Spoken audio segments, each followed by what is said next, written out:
music to the noise, yeah, the mess we make. Machine Pun Kelly get caught in the play.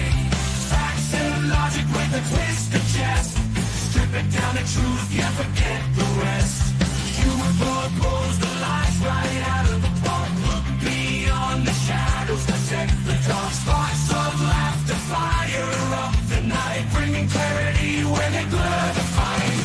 Cut through the chaos, yeah, the tangled lies. Fun Kelly with a set of clear eyes. Truths and jokes gonna rock this show. Step into light where the real facts glow.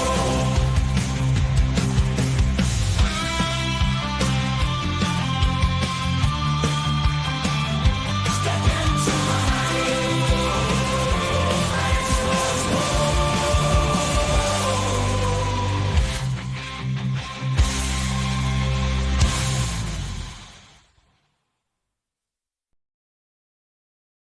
Hope you're doing okay. Just need to send something here. I forgot to do something. How'd you like the Super Bowl? Any Seahawks fans in the audience? I think so anyway, I thought it was a good game. After it was kind of a rough start, but it was a good game. I do want to talk about the halftime shows. First time we've ever had to talk about a halftime show in the plural, because it's the first time where somebody threw enough of a conniption fit over who the performing was that they had to go and make a alternative halftime show. And pardon the pun, but seems like Kid Rock forgot to let that sink in. Get it? Sync, S-Y-N-C. I don't know if you've seen any of the footage, but apparently he was lip syncing and not very well, unless, you know, like he was throwing his voice down to his groin or something. But yeah, he did a very, very bad job of lip syncing. And Donald Trump didn't even watch it. I know this because Donald Trump, you know, threw a hissy fit about Bad Bunny's performance, because Bad Bunny's performance was in Spanish, which there are, believe it or not, other people in the world who speak Spanish and who like watch the Super Bowl. We even had games in like Madrid, which, you know, Madrid is part of Spain. I'll let you guess which country or what language they speak in Spain. I'll give you a hint. It's not Mexican. But yeah, so they threw their fit about that. And actually, I don't speak Spanish. I know sí means yes.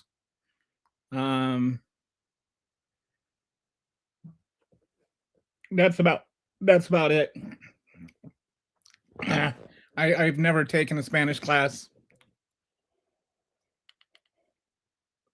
I've lived in Texas for 15 years, but haven't really needed to learn it. So I haven't, as much as some people would like you to believe. No, you don't have to learn Spanish if you live in Texas now, especially with these apps and stuff that make things pretty easy.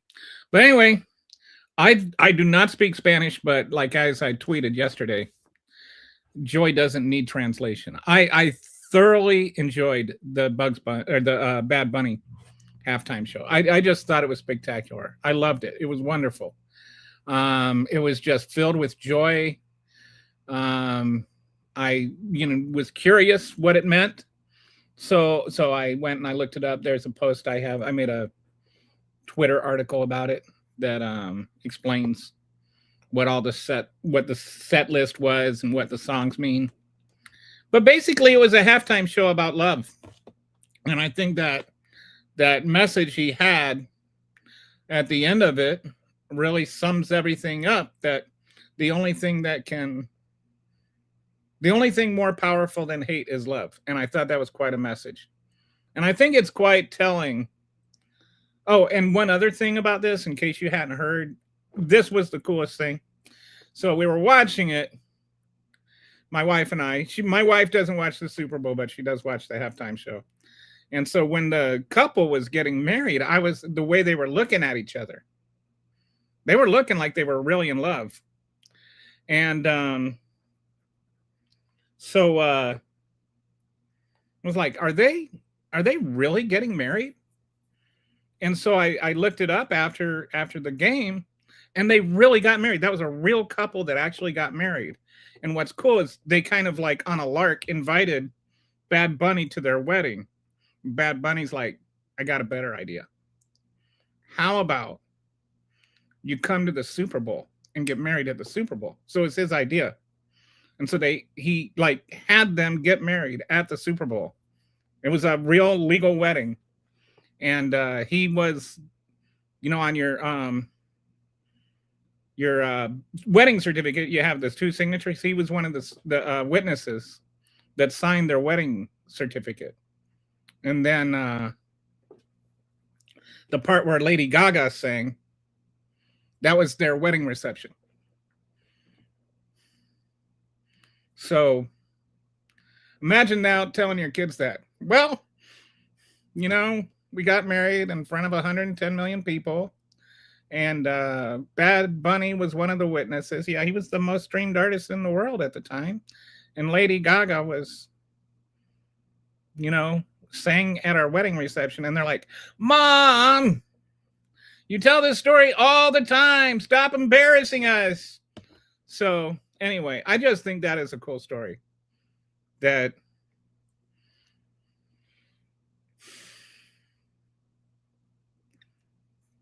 in a show where the message was love, there was actual love being celebrated. And of course, MAGA had to flip their wigs about it and throw a fit and, have a tantrum because God forbid other people in the world speak English or speak a language other than English. So, anyway, that was my take on that.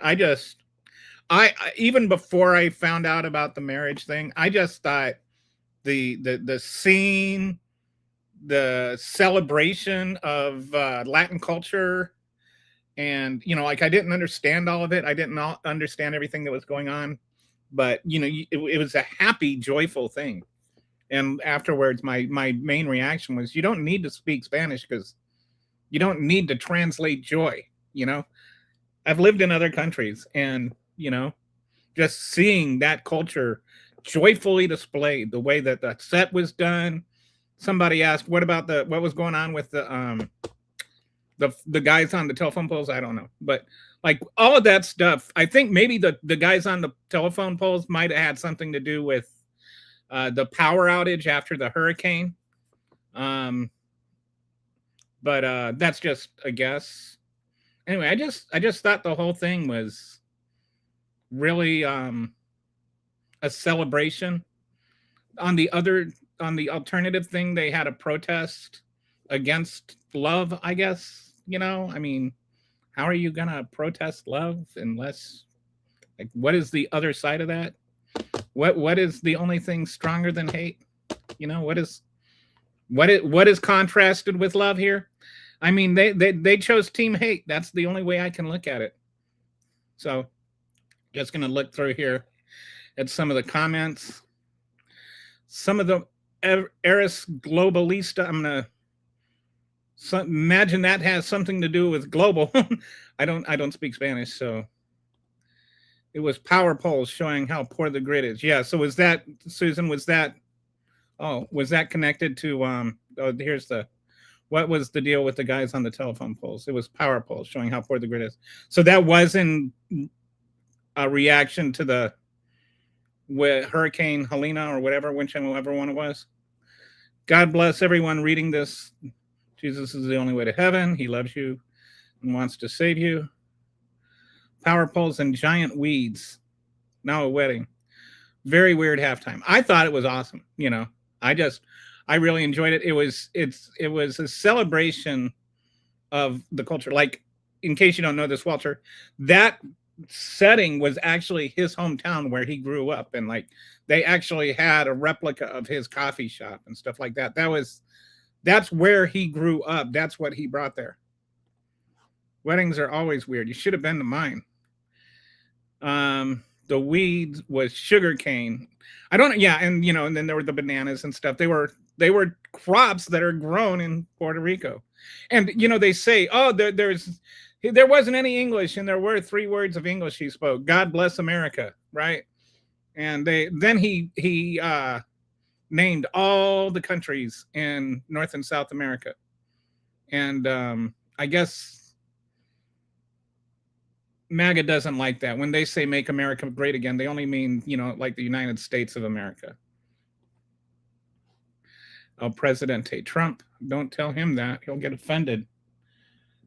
He doesn't want to be called president in anything but English. Trump did go on a rampage, a typical predictable rampage. The PR power grid gets little money from Congress, unlike here. Oh, interesting. I should dive into that more. I wonder, is that the same for other territories too, Susan? Is that do we tend to treat territories like the Virgin Islands and stuff as third world countries? Their power grid sucks. To gusto laws, I don't know what that means. Sorry, 1776. Like I said, I don't speak Spanish. So ridiculous. Aw, look at the little heart hugs. The Charlie King thing. Charlie King. Charlie Kirk. Oh, Charlie Kirk thing, yeah. The Kool-Aid drinkers are still on that train. They're so weird. That whole thing was just... I watched, just seeing some clips on it. And there was some guy that I don't even think his wife knows who he is. And then there was that performance by Kid Rock. Am I a Seahawks fan? No, I'm just a football fan at this point. When I grew up, I was a Dallas Cowboys fan, from until the mid 90s when the cocaine Cowboys happened. And there, if you never heard about it, Michael Irving basically threatened to kill one of his teammates, and Jerry Jones didn't do anything about it. And I was like, that's it, I'm done with them. So, and it was shortly after that they traded Emmitt Smith, and Troy Aikman retired. So I got to still cheer for Emmitt. I think that Emmitt Smith is the greatest running back of all time. Still, the dude won Super Bowls. Not too many backs you can say that about, including Barry Sanders. He wasn't. People want to just give the credit to his line. Well, other teams have had lines too. He ran through holes, and he also led the league almost every year in yards after contact. He broke a lot of tackles too. People forget that. It was so well thought out. Enjoyed. It was just pure.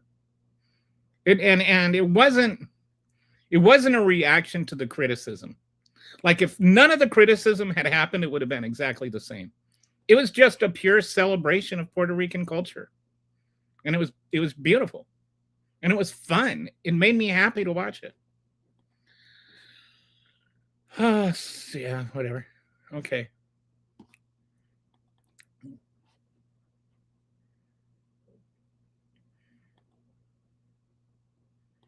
All right. Yeah, we don't allow racism here, so you're gone. Yeah.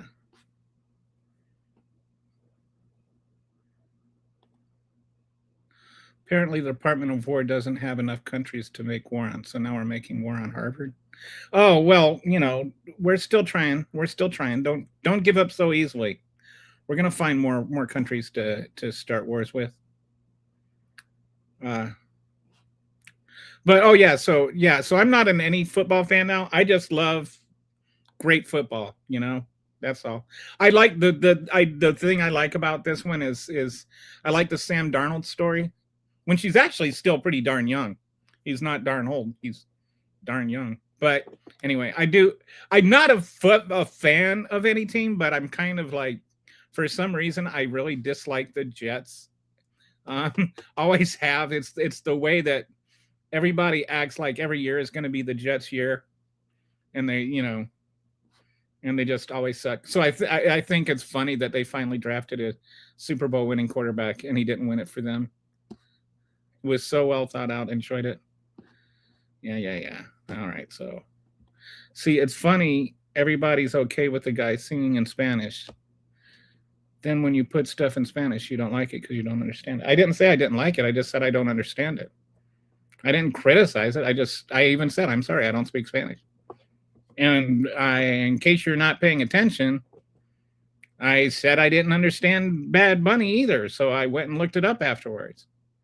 It's funny that you think those things are equivalent. What was murder? I don't know what you're talking about.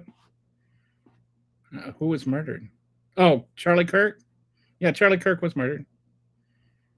I don't know what Charlie Kirk has to do with being murdered, has to do with anything. Doesn't make the Turning Point USA halftime show any less hateful. Apparently, the Department of War doesn't. Okay, I don't know what. Hey, Mac Truck, how you doing? I noticed that you have a fake face. I bet you reek of your sister. Okay, I noticed the polar bears have been switched from Coke to Pepsi. I did not notice that. Okay. And terrible. Hello. So, I don't know what's terrible. So that covers my my thoughts on the halftime show. So anyway, I hope you guys liked it. Apparently some of you didn't. I noticed nobody like jumped in and defended the turning, nobody said they really enjoyed the alternate halftime show. They just like yelled about Charlie Kirk was murdered and stuff. So I'm not saying there's nobody exists that liked it. I'm just saying I haven't really seen that person say that they really, really liked it. It was kind of a disaster. But the ones that watched, most of the people that watched the real halftime show enjoyed it. All right, same as it felt to be young and irrelevant. Turning Point show was terrible. The All-American halftime show with the guy that had song, what was there were some lyrics he's written, like celebrating pedophilia, but we won't get into that. Kid Rock has song lyrics that are so offensive that if I were to quote them, I would get reported to you, or like YouTube would squish my channel. Okay, I'm not saying nobody loved it. I'm just saying I haven't seen anybody say it. I haven't seen somebody say they really enjoyed it and tell me what they really enjoyed about it. I see, like these inflated numbers. I noticed that they had like bots watching it. I don't think they count as people. Yes, as somebody that didn't watch either. Bad Bunny was a good show. Kid Rock failed miserably. Exactly. So, yeah. Well, in case you missed my joke earlier at the beginning when nobody was here, somebody forgot to tell Kid Rock to let that sink in. Get it? Like sink, SYNC. Let that sink in. Because the lip syncing was terrible. Okay. Is Kid Rock even a kid anymore? No, how old is Kid Rock? That's a good question. I mean, he's definitely not a kid anymore. He's more like Grandpa Rock. 55. So he's basically 3 years younger than me. So if I'm old, he's old. But I don't try to pretend like I'm still a 20-year-old kid. Gay, bearded, homosexual. What is that? Gay beard. Does Bad Bunny identify as a bunny? No. Bad Bunny mopped the floor with Kid Rock. All right, so that's the first thing. Next thing I want to bring up is this. Wanted to talk about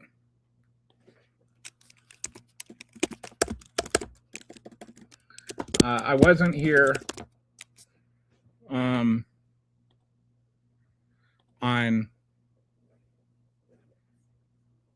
Friday because I was sick, so I didn't do a show. And that's when the whole thing with Trump's ape meme thing came out, when he did the whole ape meme thing. And I just wanted to talk a little bit about this.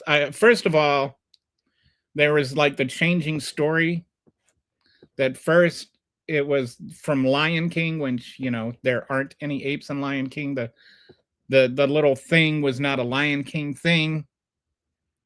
Number two, even if it was from the Lion King, it doesn't make it okay to call black people apes or to identify black people as apes. Anybody with a lick of sense knows that is racist.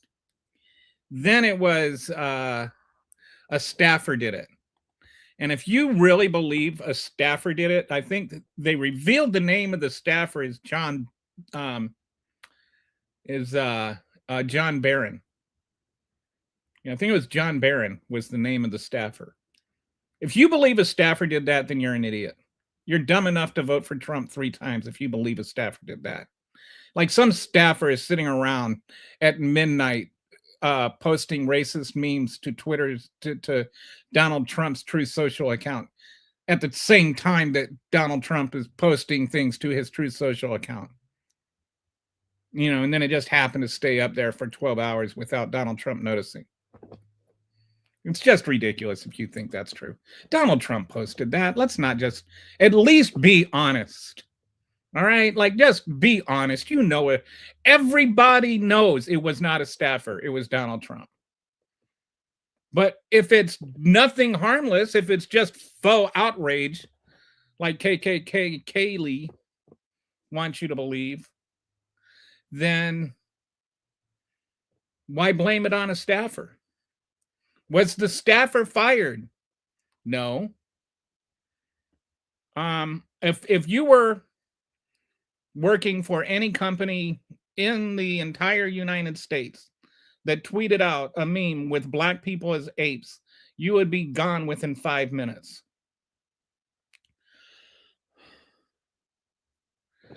Hang on a second. Let me check something out.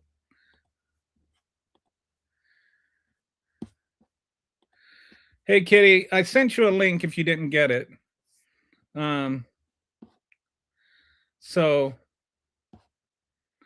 somebody says somebody cut their grandpa. Okay. I technically am old enough to be a grandpa, but I don't think I'm old enough to be gotten by grandchildren that I don't have. It's on Blue Sky. I can resend it. Okay. In case something happened. I sent it late. So there she is. You want to say hi, Kitty, or do you want to just lurk? Well, I don't mind being on to do the facial expressions and stuff and lurk, but I'm over here multitasking because we're working on Epstein file stuff, of course. So I've got some new volunteers that have come in, so I'm trying to orient them, and I've got some pages I've got to get written up, and we're contacting lawmakers. I've sent letters to the Oversight Committee and individual congressmen about offering supportive help and talking to them about the urgency to get Zorro Ranch under their control with a warrant and such. So that's what we're working on. So there's a lot of, like, Jamie Raskin. I was watching a Mhm. press conference with him right before. Well, like one of those scrums they have where he was talking about the unredacted emails he had just read. And there was one in there that was about, like, from communications between Epstein's lawyers and Trump's lawyers, where they were saying Trump's position is that he was still allowed. He wasn't a member, but he was still allowed there, and it was like 2009 to Mar-a-Lago. So. Yep. People are starting to get mad. The prime minister of GB just got kicked out of a pub. Europe is starting. I don't know if you've seen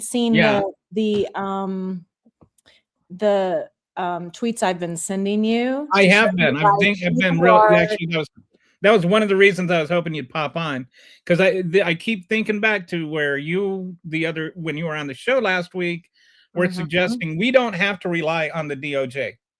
Like, there's other countries that are getting involved, and the DOJ's filtering system doesn't necessarily apply to them.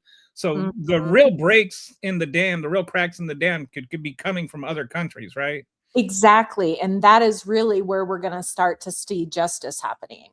And so that's kind of what, that's why I said, no, there's going to be some where it's not going to be the maximum.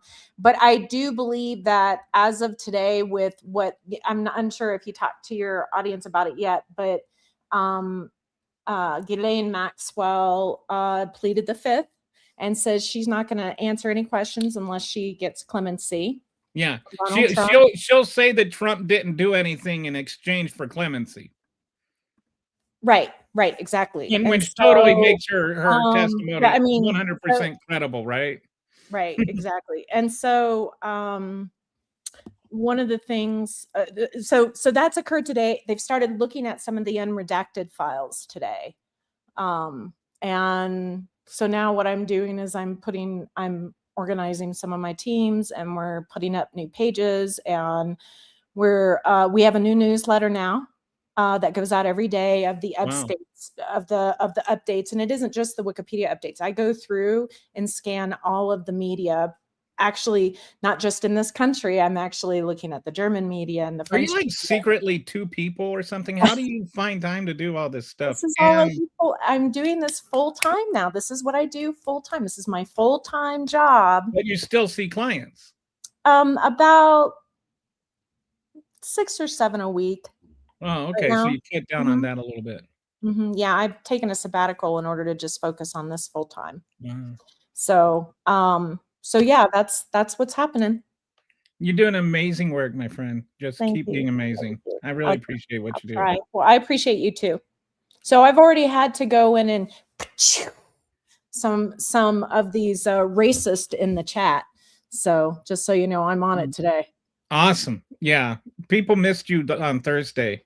Oh, did they really? Yeah, there was some people. You need a moderator. And I'm like, she's not here.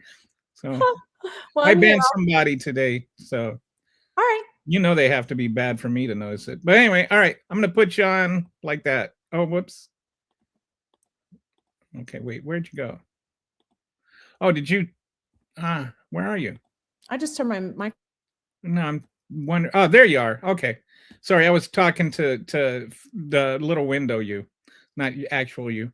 All right, so now let's talk about the racist memes and the ape memes and why they are in fact racist as fornication. They are 100% absolutely positively racist. This is like saying, it's even worse than saying, the fried chicken and watermelon memes are racist, because it's not just playing into old racist tropes. There is an ideology that is connected to the ape meme, which goes back to like the 1800s and Darwin. Now here's something that you may not know. I think it's interesting. If you've ever studied evolution and the adaptation of evolution, There was a guy, I think his name was Sinclair. I'm not positive. But the notion of evolution did not win over people by its scientific arguments regarding like nature and stuff. The actual it started to become commonly accepted as what we call social Darwinism. And social Darwinism is that different people and different races have evolved more than other races. And so this was like when you're talking about the Industrial Revolution, it started to be accepted that people would say, oh, well, you know, these people, these Italian people and, you know, Latino people and stuff, they're not as evolved. So it's okay to treat them less like people. And it was kind of, it became this, and they would use like bogus stuff about skull sizes and brain sizes. Like they would say, well, their skulls are smaller because they have smaller brains. And it was literally dehumanizing faux science that they were using to dehumanize people. And it was kind of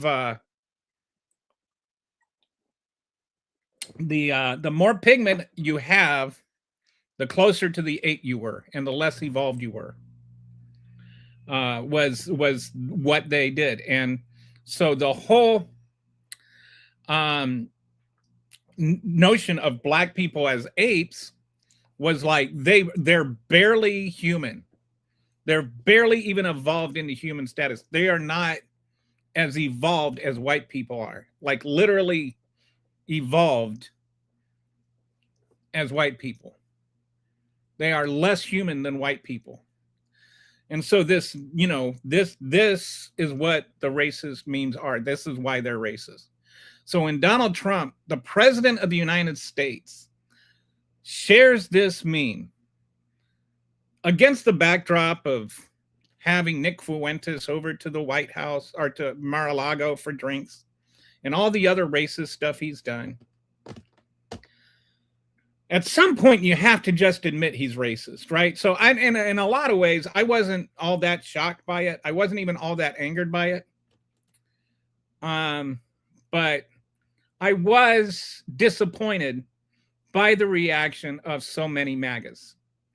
Because this was like, I was like, if I would say this sarcastically, Donald Trump could, you know, tweet images of the Obamas as apes and they would cover up for him. And I was being sarcastic. I was intentionally being hyperbolic because deep down I thought maybe this is the line that some people would actually draw. And some people did. To be fair, some people did, but a whole heck of a lot of people didn't. And then you had some people that were just weird. Like Tim Scott said, this is the most racist thing I've seen out of this White House.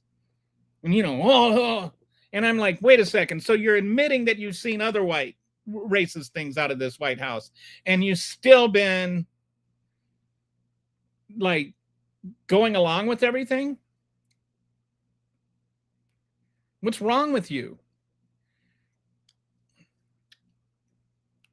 So when people say that he's not racist or name one racist thing he's ever done,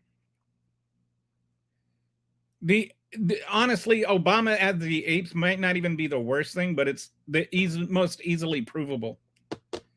And if you're still okay with that, at what point are you willing to say that's too far? Because when we start going into the next thing that I want to talk about with this show, which is TPS, and when I talk about this is blatant racism in policy, don't disconnect that from the fact that he is a blatant racist.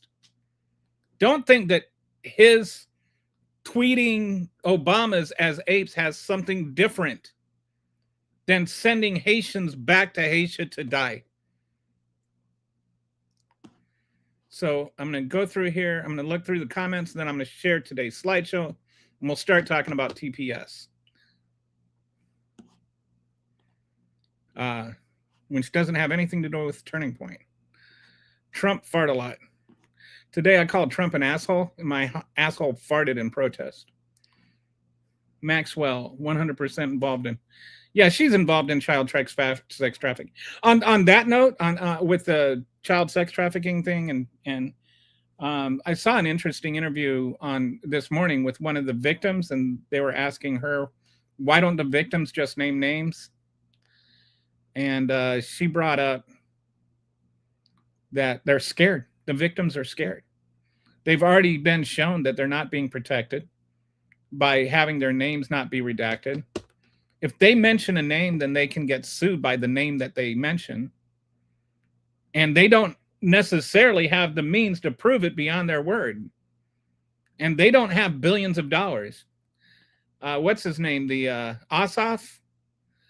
Did you hear this one, Kitty? That Ossoff called these billionaires, this specific little niche of billionaires, he called them the Epstein class. Epstein class. I thought that was. Sorry, I can't hear you because you don't have your mic on, but I said, I like that. I'm going to start using that. Epstein class. Isn't that good?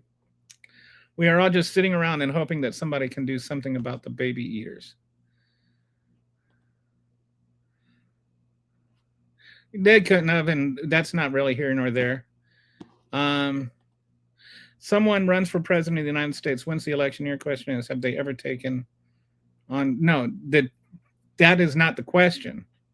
The question is, has he ever taken any responsibility? Not has he ever taken on responsibility. Do you have a literacy problem?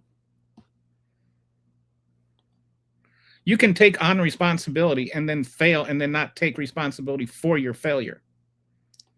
They're two different questions. Kevin, we have a little thing called the Constitution here. No third term. All right. Okay. If you have to say I'm not a racist, you are in fact racist. And here's the honest truth. When some people, yeah, I guess there's no such thing as the dishonest truth, is there? So here's the truth. Anybody that says they're not a racist is lying. Like at some point and some level, we all have racist tendencies and racist inclinations because we are raised in a society where racism is so entrenched in it and so steeped in it that it's hard to really not identify it while it's there. And I am not saying this as a white person. I am quoting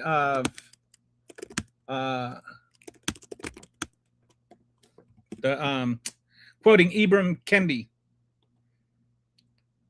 in How to Be an Anti-Racist. And he points out that being an anti-racist starts within. And he talks about how even as a black kid growing up, he would have racist inclinations and be thinking that a black man has to behave in a certain way, or that black people react in certain ways, or, and so he had racist inclinations.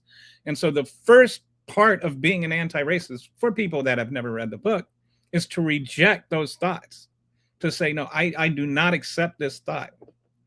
I'm not a racist, and I reject this as an anti-racist. So anybody that says I'm not a racist has just never dealt with whatever racism is in them. And I don't care if you're white, black, Hispanic, or blue. And by the way, I actually shouldn't say blue because there aren't people that are blue. So there is one person that is orange, but that's not really a race. That's a narcissism condition. We are being racist to gaslight. You're just naive. You're just too. Okay. Have you ever studied grammar? Wyoming, the best state I have ever been. Gillette City, the best. Don't know what Wyoming. Woke MAGA is finished. There was no, so. All right, so. Why we don't want to preach to you. We just want to tell you the facts, which you are not paying attention to. Yeah, MAGA is really, really, really hard. They have a hard relationship with facts. Facts don't like them. Who's panicking about what? They're estranged. Estranged. They have an estranged relationship with facts. They don't speak. I've been so yesterday. So here's my. I'll tell you this. My you know how I love to cook, right? And I kind of get into the chemistry of cooking stuff. And so this weekend I made for the yesterday's meeting or yesterday's game, I made these chicken wings. And I used sunflower lecithin. I think that's how you say it. And the breading, because lecithin is a emulsifier, and it basically bonds water and fat. And so the using it in the dredge makes the wings crispier. Using it in the hot sauce made the hot sauce stay together better, and using it in the dip made the dips stay together. So I was kind of just thinking about emulsifiers and how amazing they are, and especially sunflower lecithin is really awesome because you just need a little tiny bit and it doesn't change the flavor at all. But I was thinking that's what when you were just mentioning that's what MAGA needs. They need a truth emulsifier, something that will bind MAGA and truth together because they're mutually contradictory, like oil and water. So MAGA needs a truth emulsifier. That's what they need. They need a not sunflower lecithin. They need a sunlight lecithin. What do you think? We don't want to preach to you. Okay.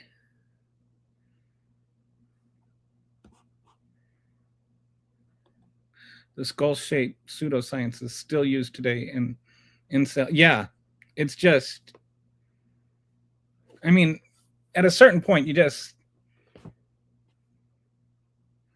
All right. Hey, Brett, how you doing? So he didn't know about the sombrero video that he posted too with Jeffries and Schumer. Oh, yeah, right. I forgot about that one. Yeah.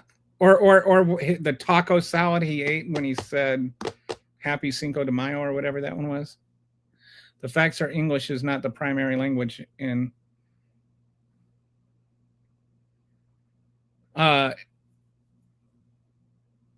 well, in the entire Americas, maybe. I don't know. But in the United States of America, I looked it up. About 30% of the U.S. speaks at least some Spanish. Is conversant in Spanish. Did you guys watch the halftime show? I watched I thought that the Bad Bunny the Bad Bunny halftime show was excellent. I did not watch the Kid Rock halftime show because I would rather put bleach in my eyes. I saw a couple of clips online.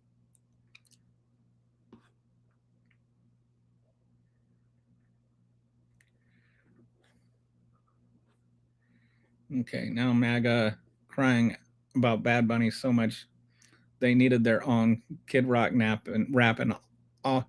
Yes, and by the way, has anybody, I don't know because I don't follow the nonsense that much, has anybody pointed out that Kid Rock's entire act is cultural appropriation?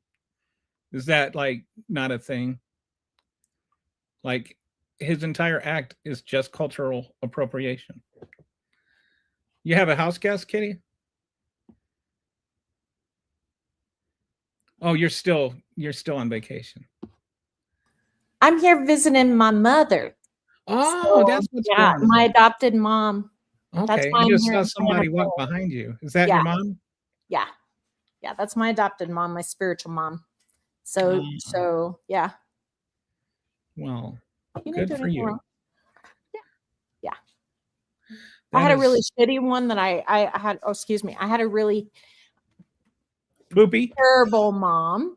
I had a really poopy mom. So, but that was fine. It was worth it to be able to get a really quality one later in life. Come up with a cussing to I need to come up with monetized dictionary. I know, right? I like using fornicated because it's pretty much means the same thing and still starts with F. People Yeah, I don't know. immediately know what you're referring to. I should find some cat pun ones, There you like, go. suck my litter box. or Oh, something. there you go. Meow off. Piss off. It's like piss off. Piss off. That would be litter box off. All right. Anyway, greatest halftime show ever, and the best team won. It was the best Super Bowl ever. Gonna guess you're not. Are you a Seahawks fan, or are you a fan of whoever is playing the Patriots? Because I know some people that are both. I think the people that are fans of whoever playing the Patriots might have been the happier of the two, but I think some of that joy is gone since Tom Brady isn't there anymore. If you have if you have money, power, or fame, you're involved directly. Zero except. Well, no, there are exceptions, and it's spelled EXCEPTIONS. Not everybody that has money, power, or fame is a child rapist. And I think that this is. Do you know what a poisoning the well fallacy is? Do you know what that means? Maybe you should look it up. I hit the like button with my tip. Oh, wow. We got starred stuff going on here.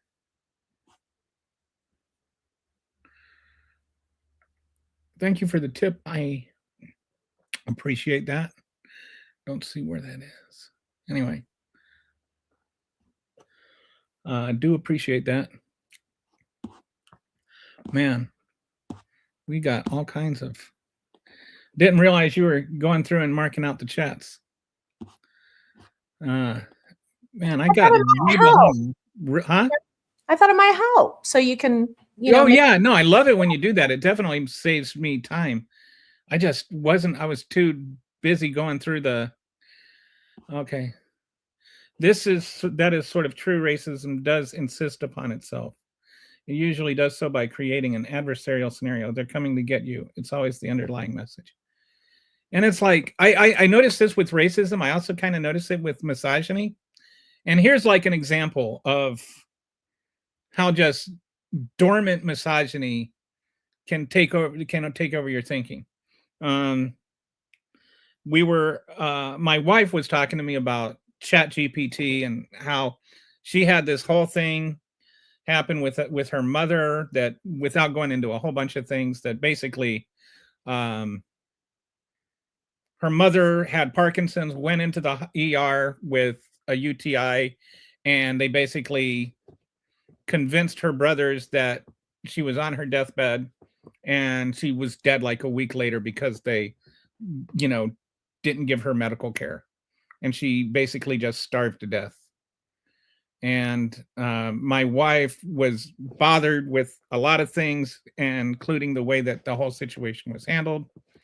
And so she's ordered all the medical records and everything, and she's done all this research. And then she had this idea to upload everything to ChatGPT and have ChatGPT analyze everything, and it confirmed a lot of what she had to say. And she was just like really talking about how awesome ChatGPT was. And as she was talking about that, I just noticed she kept referring to ChatGPT as he and not it. And I was like, that's just one of those little subtle misogynist things. Like, oh, this thing is teaching me and I am learning from this thing, therefore it's a he. It's like one of those things where we subliminally have a misogyny. We have like subliminal misogyny and subliminal racism and things like that. And it's even if you aren't a sexist or a racist or something, these little thoughts can fester, and you have to recognize them when they're there and then reject them when you see them. That's where the real fight starts. And that's why, like, when you white guilt or whatever, I don't know what that's supposed to mean, but I'm not feeling guilty if I notice that I have a racist thought and reject it. I'm not feeling guilty if I have a sexist thought and reject it. Here's another example. I was in a work meeting one time, and there was Like my two main coworkers were both women, and I was the only one that would ever, like be on camera for a lot of the Zoom calls. And I was, like one day I was just in a pissy mood and was kind of annoyed by it and didn't say anything. And then one of them was like, I need to put my makeup on before the next meeting. And when she said that, it like just really struck me. When I get ready for a Zoom call, I go like this, when women have to get ready for a Zoom call, because this was all work from home, like they have to put their makeup on and do their hair and do all this stuff because the society has conditioned them to think differently. And so like me being annoyed that they weren't putting their face on during the Zoom call was just a little, not an aggressive kind of misogyny, but it was a little subtle misogyny thing to expect women to put their makeup on just so that they can have a Zoom call with me. So anyway, things like that are really helpful. Like you have to reject those thoughts to grow as a person, and you can't reject them if you're not observing them. But Clinton is in the file so clearly, it's all the Dems. Yeah, I don't even know why Hillary. I don't even think Hillary Clinton is in the files. I don't know why she's there. Is Hillary Clinton in the files? Kitty? Hillary Clinton is in the files? Okay. You're the expert. Anybody that helped traffic and rape women belongs in prison, or girls or boys, children at all. They belong in prison. That's I'm not even like something else, just another random thought. Noam Chomsky apparently had a relationship with Epstein, and I have an enormous amount of respect for Noam Chomsky. He's one of the most brilliant men of my lifetime.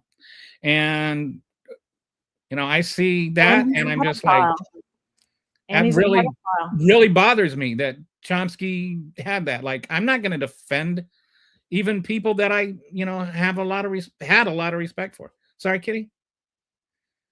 He's a pedophile. His wife came out with a statement yesterday you should read. I've read she didn't say he was a pedophile, did she?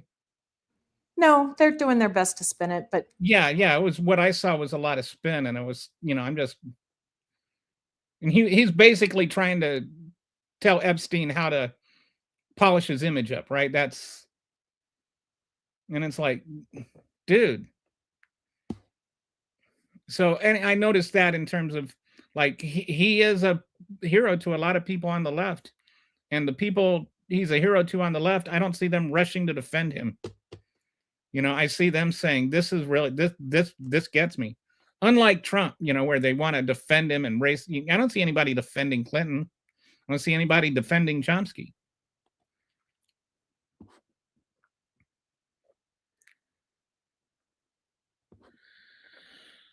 All right. The talk show crowd is definitely still drinking the Kool-Aid with the guy. I'm surprised they still get back. I'm sorry, Walter. I'm not sure what that is referring to because I got so far behind in the comments. I'm really bad about falling too far behind. I go on these like little breadcrumb trails. Kid Rock is proof that bad education is not limited to the amount of money you have. He grew up with money. Yeah, he likes to pretend like he grew up like a poor white person or something. TPUSA 5.1 million with bots. Puppy Bowl 12.8 million. That whole thing is like, anybody, like, they're apparently a lot of their millions, a lot of the numbers they're coming by with that 25 million with are from you will appreciate this, Brett and Kitty. A lot of those numbers are coming from the vertical stream on YouTube. And anybody that has ever spent any time on my show knows, like, just amplify that up by several million, But I can watch my show and I'll have like I'll have like a 15 or 20% jump in viewers in like 5 seconds. And I mean, like I just went from 183 to 195 to 184 in 2 seconds. Like as soon as I started talking about bots, they jumped off. The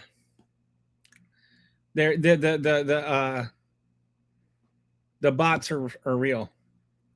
And if, you know, for something like this, I imagine I've heard it's probably more accurately like 1 million.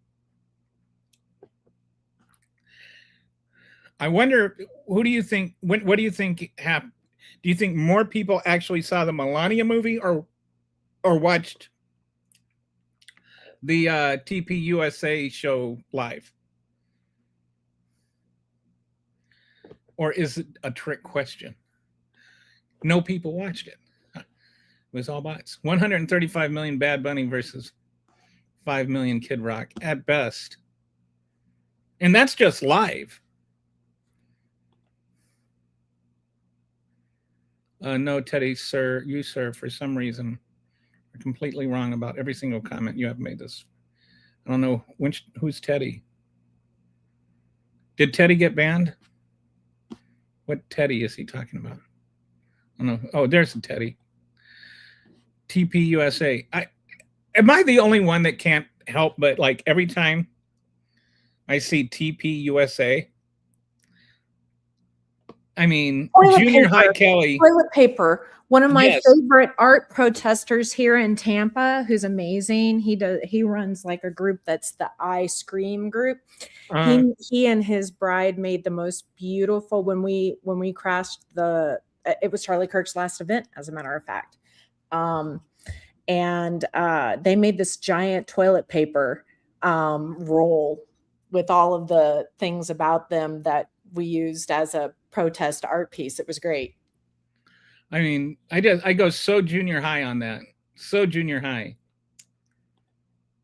Sadly, people are waking up to this fact right now. You have to pick a side. And you are on the side of the states or you are on the side of the federal government. I'd like to hear more of what you mean by that. I would say I'm on the side of the Constitution, and that both the federal government and the states have a role. But the current federal government is being usurped by one authoritarian leader. So right now, you're either on the side of the Constitution or you're on the side of Trump and the Trump administration. I would phrase it that way. There are some states that are happily yielding to him, and there are some states that are fighting against him. This is not about states' rights versus federal rights. This is Trump versus the constitutional rights. 5 million people watched TP. Well, it's not documented that there were people that watched. It's 5 million entities watched. There were 5 million things viewing it, but whether or not those 5 million things all represented people is another story.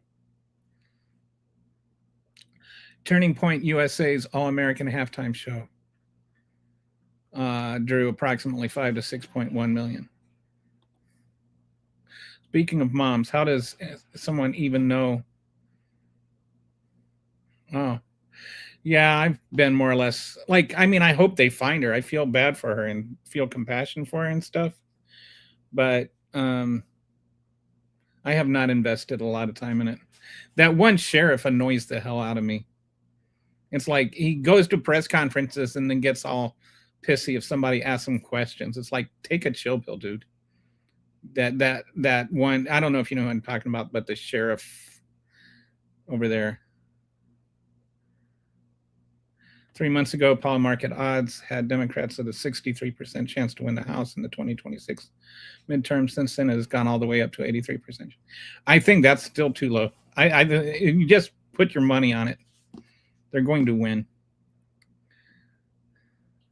The one guy in Texas that won, and I know it was a special election and stuff, but That was a 30-some point swing in a district that hadn't gone Democrat in almost 50 years.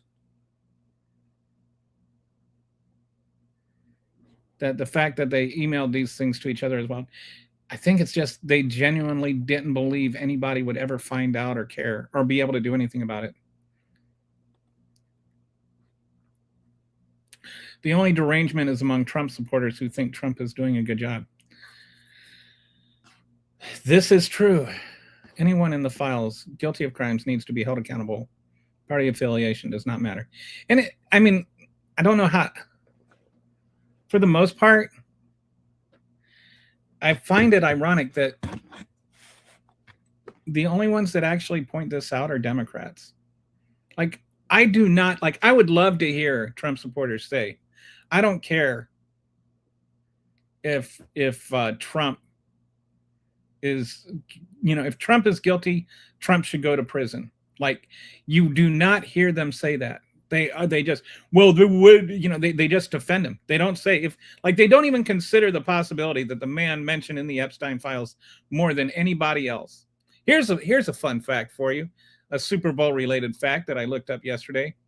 The high end has over 30,000 times his name is mentioned in the Epstein files, right, Kitty? She's nodding yes. She's not on the screen anymore, but she's nodding yes. Over 30,000 times. It was like 38,000 or something like that.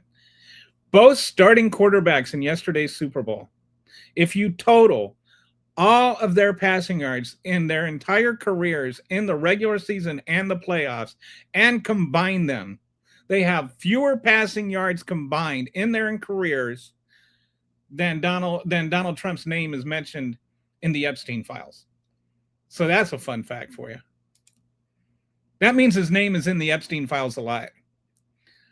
And but they want to pretend like that doesn't mean anything. I'm always surprised when people find out that he's racist. He's always written, yeah. I mean, he is racist. 35. I've seen 3,500. I've seen 1,000. I've also seen 35,000. I personally haven't counted. Toilet paper USA. Woohoo! Wipeout! I just, at first I was, the Beach Boys song, the Wipeout. At first I was bothered by the different pronunciations of Epstein, but frankly, nobody should respect the pronunciation of that bag of skeletal dust. Yeah, I accidentally use both. I keep trying to figure out which one it is. And think of Einstein, right? It's Stein. But then I heard one of the victims say Epstein. And so I'm like, okay, rhymes with spleen. The only place the Toilet Paper USA stream was available was YouTube. It's documented at 5 million. But a lot of those, I technically get a lot of people watching my live stream that aren't watching my live stream. I get that they had accounts. But I'm just saying all those accounts aren't actually backed with people. I would love it if there were, because then I could make more money off of my account. Even Trump didn't watch. He watched Bad Bunny because he complained. Yes, I was mentioning that earlier. He complained about the Bad Bunny thing, but he never said a thing about the Kid Rock thing. My theory on bots is they're being used offensively to record other streams and report back, as well as to get mass report. I think a bot might have reported my channel for, believe it or not, talking about Epstein. Nobody watched the Melania movie. Not even Barron. Even Barron didn't go. I don't get why they watch this. Why they watched the Super Bowl. You're giving money to the people who hate you. And you think what? Watching a different halftime shows? I don't know. I don't think that Sam Darnold hates anybody. I would be ashamed to say I watched Kid Rock. Oh, was it like a hate watch thing or was it a curiosity thing? Oh, I would be ashamed. You would be ashamed. Okay, so yeah. Well, some states are trying to. I see. He says it would be a shame to would be a fallacy to think that the state is going to protect you against the federal government. And some states are. James Tallarico, are you here in Texas? I love James Tallarico and I love Jasmine Crockett, and I'm just glad one of them is going to be my senator. I just don't know which one it is, and I don't know which one I'm going to vote for. I'm withholding until they debate, and I like that they've been respectful to each other so far. I found it funny that Turning Point had Charlie Kirk pictures flashing behind Kid Rock when people inside the organization itself believed that the organization had something to do with Kirk's death. I don't get into those weird Charlie Kirk conspiracies. So Biden followed yes, Biden and Obama followed the Constitution. My TP USA is 2-ply, extra cushioned. If you are not part of the grassroots organization that is supporting the Constitution, you're going to be backing the wrong team.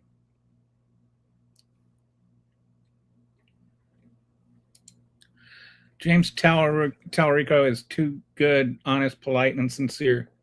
That will be a problem to the president of the United States because politics is too dirty and a lot of fraud. He's also, honestly, too Christian.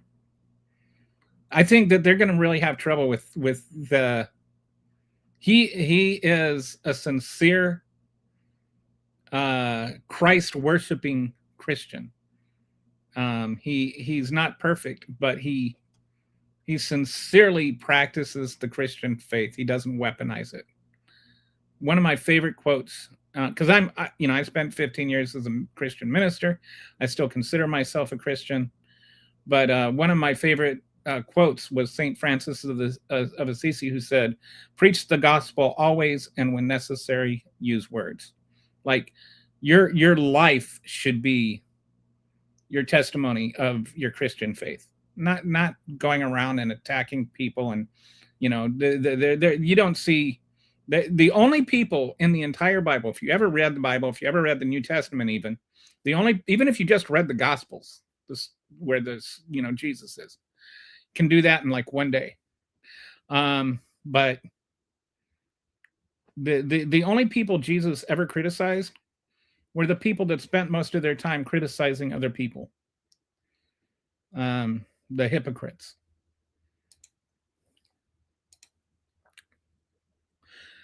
Donald Trump is a traitor, period. He literally tried to overthrow the country.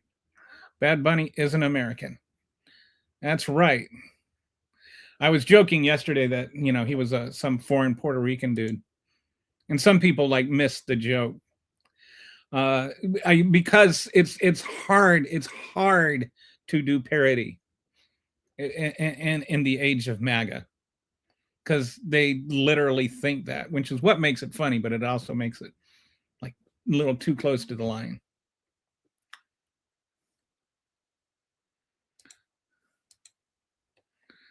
All right, so Bad Bunny is more American than Caleb McGarvey. Is that is that one of the guys that sang at the halftime show, the fake halftime show? Tallarico would be 100 times better than what we have there now. I would have 1,000 James Tallaricos over at Ted Cruz, or what's his name, the guy that's leaving. There's no going back now. The genie is out of the bottle. It's full idiocracy going forward. The whole country is getting dumber. Speaking of idiocracy, Idiot Nation, Green Day. Somebody was complaining that Green Day has gone political. They were saying that they used to love Green Day until they went political. And I'm just like, Idiot Nation is about you. You love that song. Idiot Nation is about you. Anyway, you didn't see her expression, but Kitty was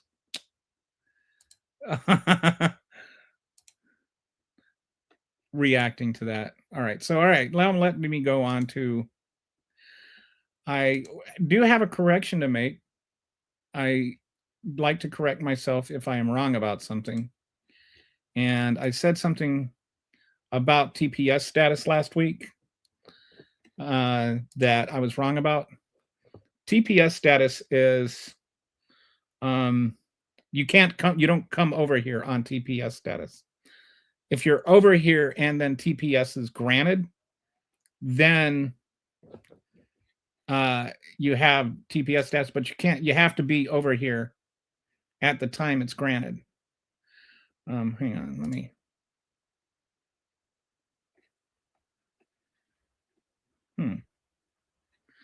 let me see if I can find a better. Why is it doing that? What is this? Oh, the whole thing is messed up. Oh, what else is this?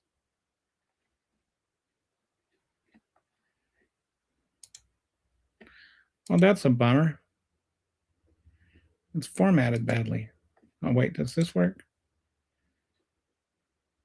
I don't know what's going on with that.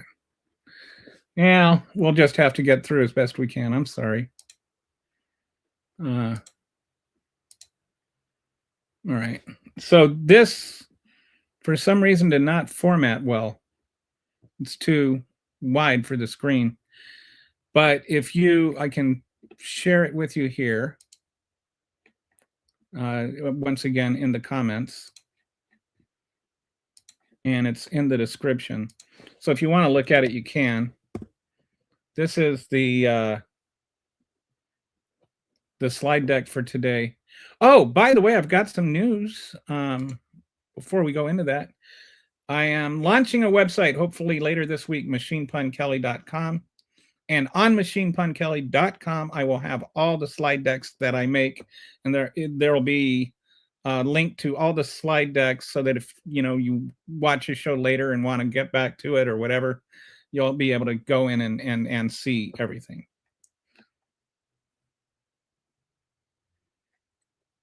So anyway, so back to my correction. TPS is temporary protected status, and what happens and we'll go into this some more, but I had said you can come over here on temporary protected status legally. Technically speaking, I was wrong. Technically speaking, you can't come over here on temporary protected status.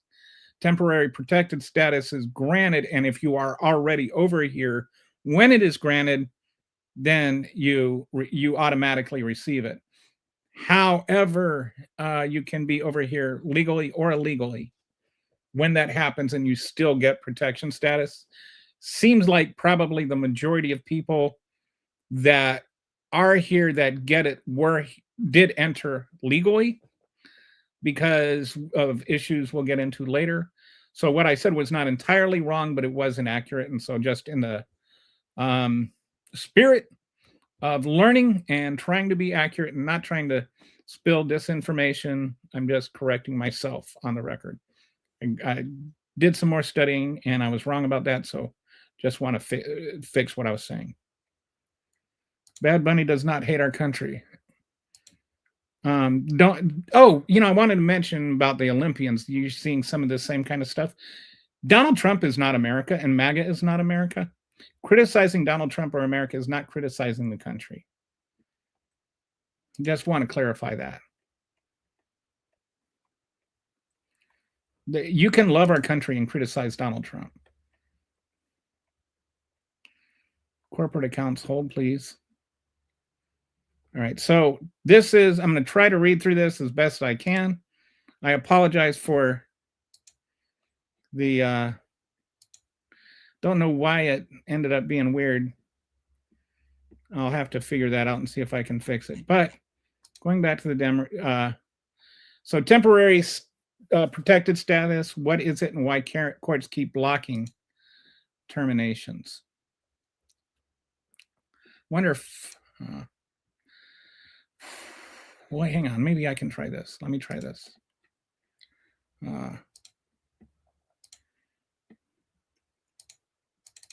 This might work. To where?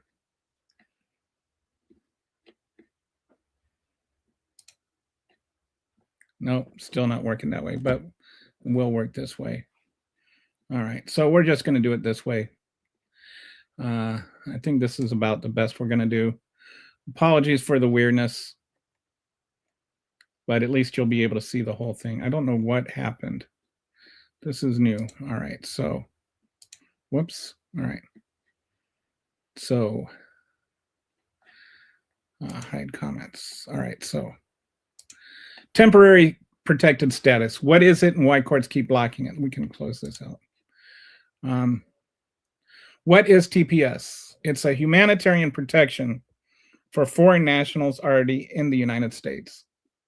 It's granted when home country, when the home country of the immigrant faces ongoing armed conflict, environmental disaster,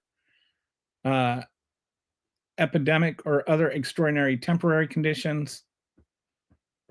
Provides it provides protection from deportation and work authorization. It's not a pathway to enter the United States. So, like I was just saying, if you're already over here, if you're already in the United States, you get some protection from being deported back. If you're not over here, and we'll go into this more later, you can't enter the country on because it has TPS status. It's actually maybe a criticism of it, and a lot of people seem to misunderstand this and actually even misapply it, calling it like this is suggesting that's a reason, like you're just making people, you're giving people an open invitation to come over here, but it doesn't do that.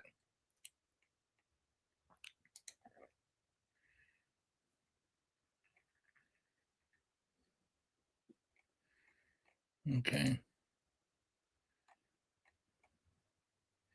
No rights for illegal, whatever that means.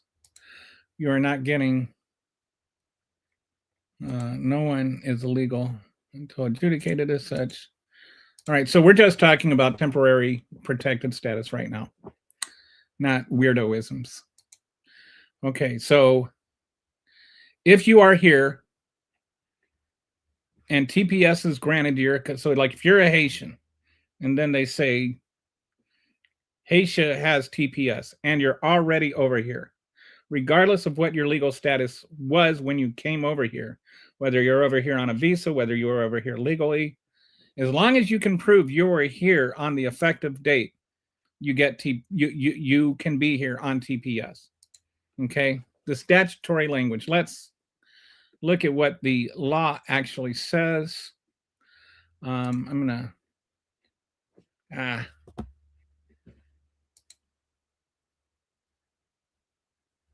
let me see something. Yeah. Okay, it says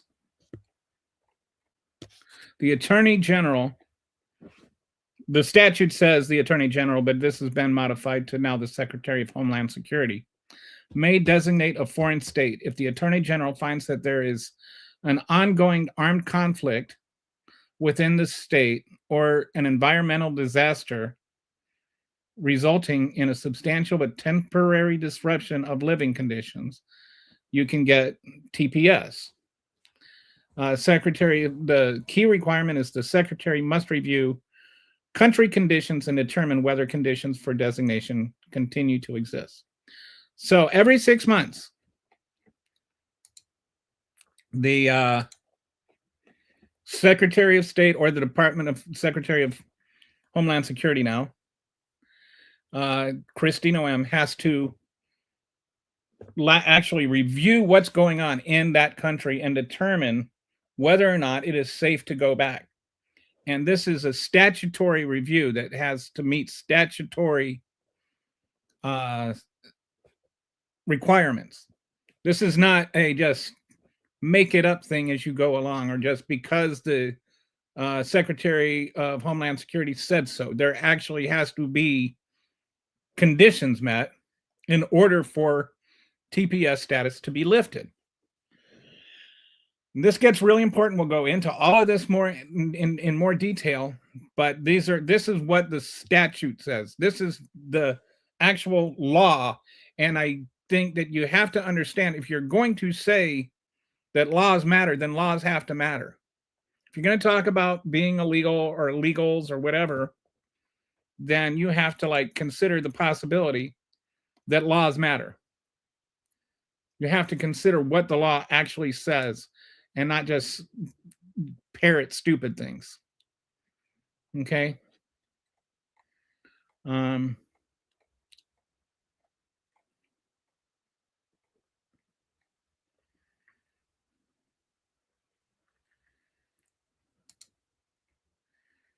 MAGA don't have no good reading skills.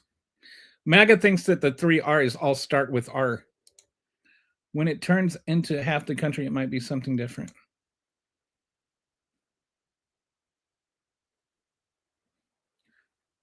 This is definitely a point that I'm going to be discussing, houses. That's it. They're saying that the secretary doesn't have to follow the orders of the previous POTUS because the previous POTUS was too incompetent to know what he was signing. Yeah, well, that is not a legal argument, and it's not one. I mean, it's just like no. And a lot of the people that a lot of these that's not what the law says at all. So.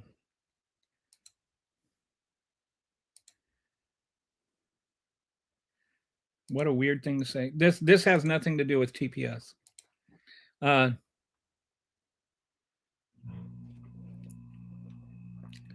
Well, we can discuss these things, which is very, we'll get into all that.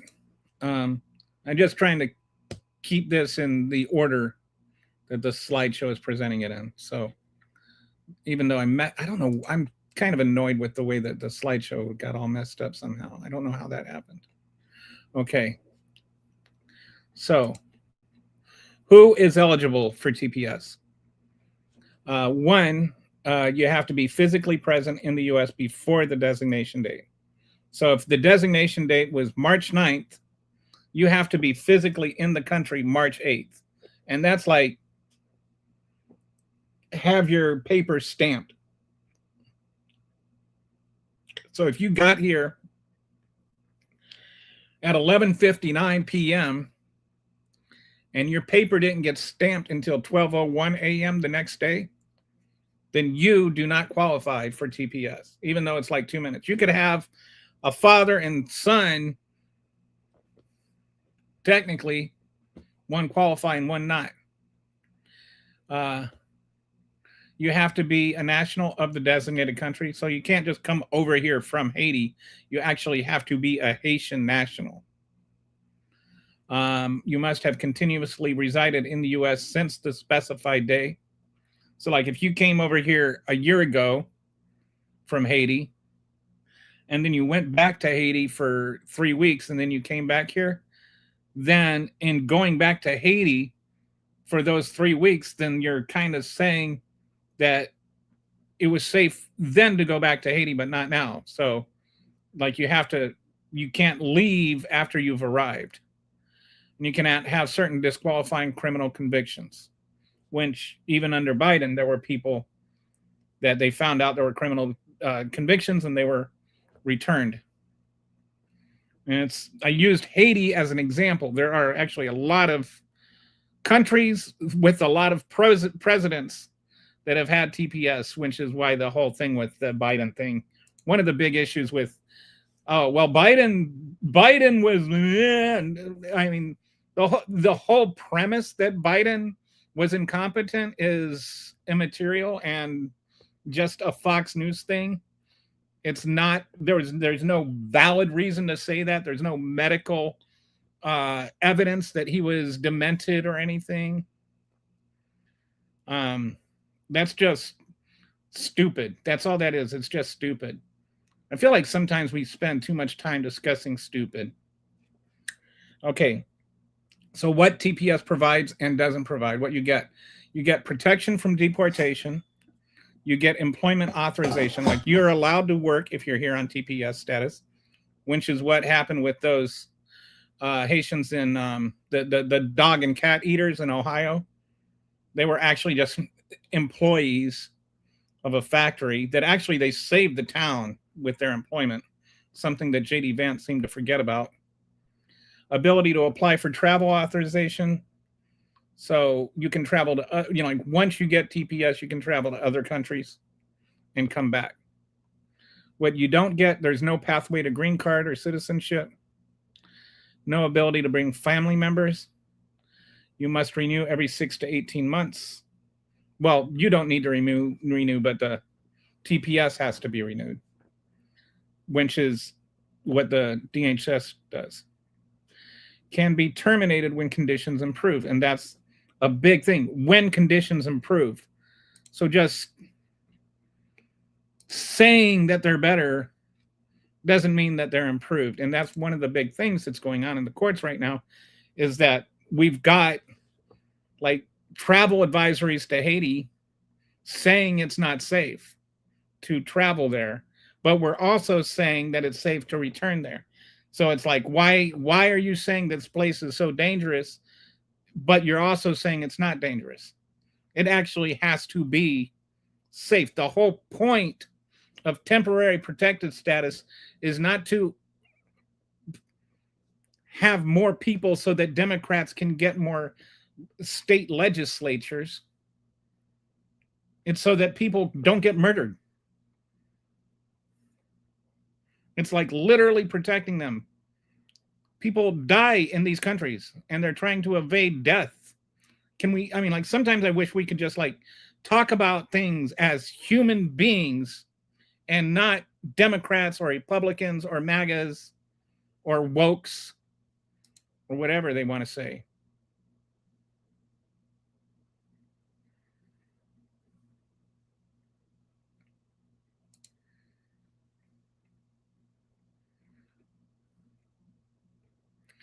Illegal immigrants can't vote. Yeah, now what I totally 100% know and agree and all of that, and done whole shows on it.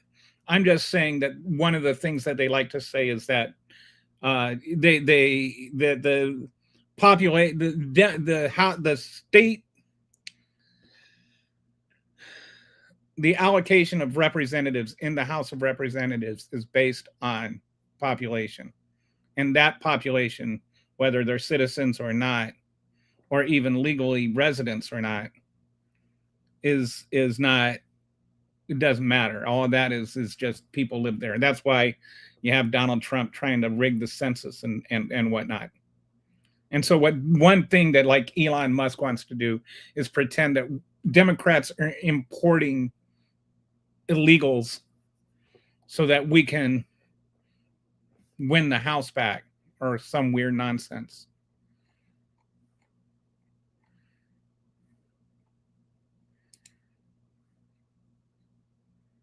So no, hold your little Mr. Clean horses there. Joe is a perfect candidate.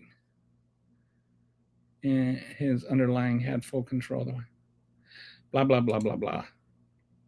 My statement is not fallacious. I'm not making a statement. I am just representing what the law says. Okay.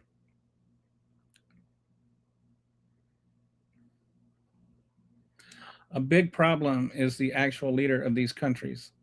They're taking huge kickbacks, but there's no.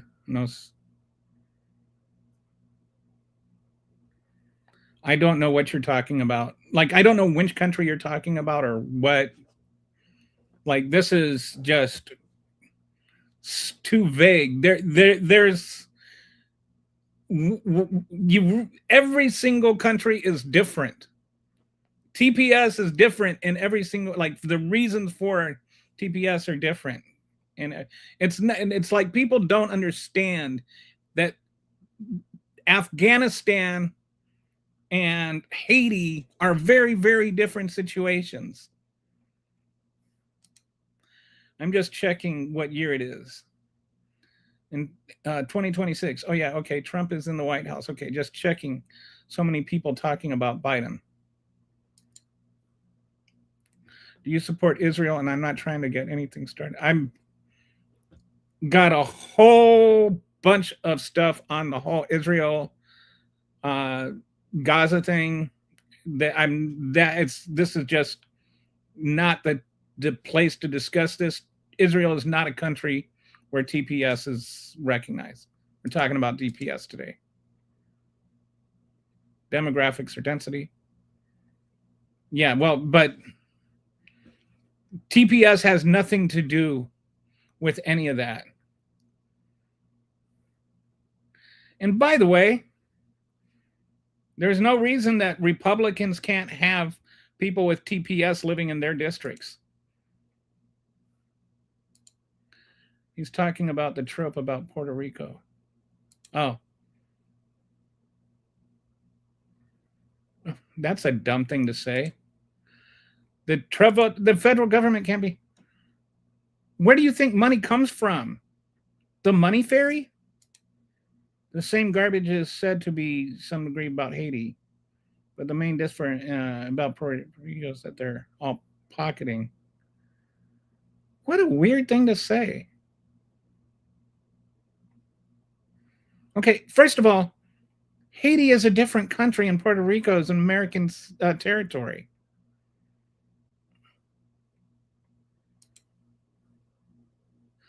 But you shouldn't even give them that argument. There is no evidence of a legal voter. Oh, no, I'm not giving them any argument at all. I'm just addressing a different argument as being differently stupid. I'll get it. Let me go through things in order. There's a reason that I have these things in order. All right, so when it's been granted, let's talk. Like, we've got some stupid things going on here, and like people are trying to make it sound like everybody that's over here on asylum, it came under TPS, came here under TPS under Joe Biden. Most of the people that are here were here before, or it has nothing to do with Joe Biden. Like there's, So let's go through. El Salvador was started. TPS there started after some earthquakes, and then it's just been an upheaval ever since then. It continued through 2024. Joe Biden actually ended that one. Honduras. That one started under Hurricane Mitch. So El Salvador started under George Bush. Honduras started under Bill Clinton after Hurricane Mitch. Nicaragua started in 1998 under Hurricane Mitch. Haiti started in 2010 under Barack Obama. Sudan started in 1997 under Bill Clinton. These are the ones that have had it for a long time. Recent designations include Venezuela, 2021, which I think there was something else connected with Venezuela that Trump authorized. Afghanistan, the Taliban takeover. That was a thing that at the time everybody was all for. And Joe Biden was being criticized by Republicans for not getting enough Afghans out of there. That it helped us. And then Ukraine in 2022 and the Russian invasion.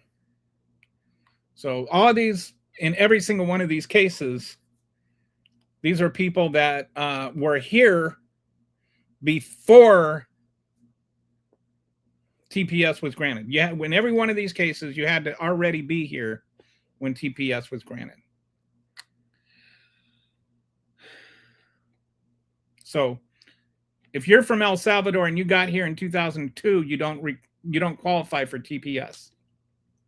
You had to have been here before the date that it was granted in 2001.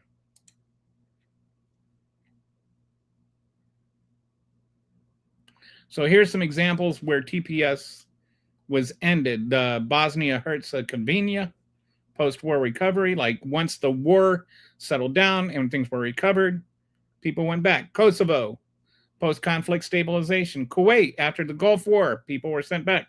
Liberia, where I used to live, end of the Civil War. That place was just terrible for like 20 years. They didn't have like running water or electricity.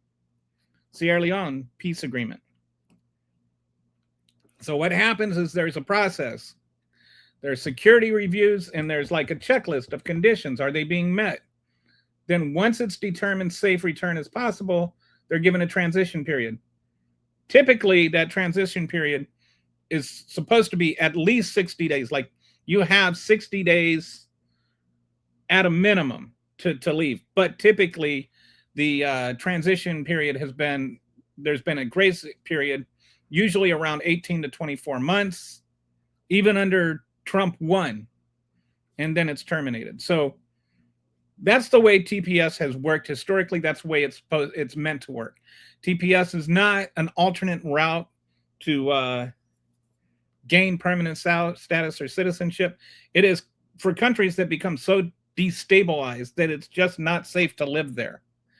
And so we don't believe that you should have to like die just because you were born somewhere.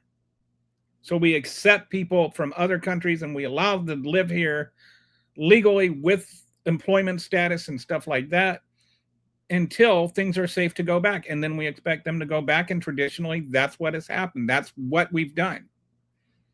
Except in cases where things just are not safe for them to go back yet. So the myth versus the reality of TPS.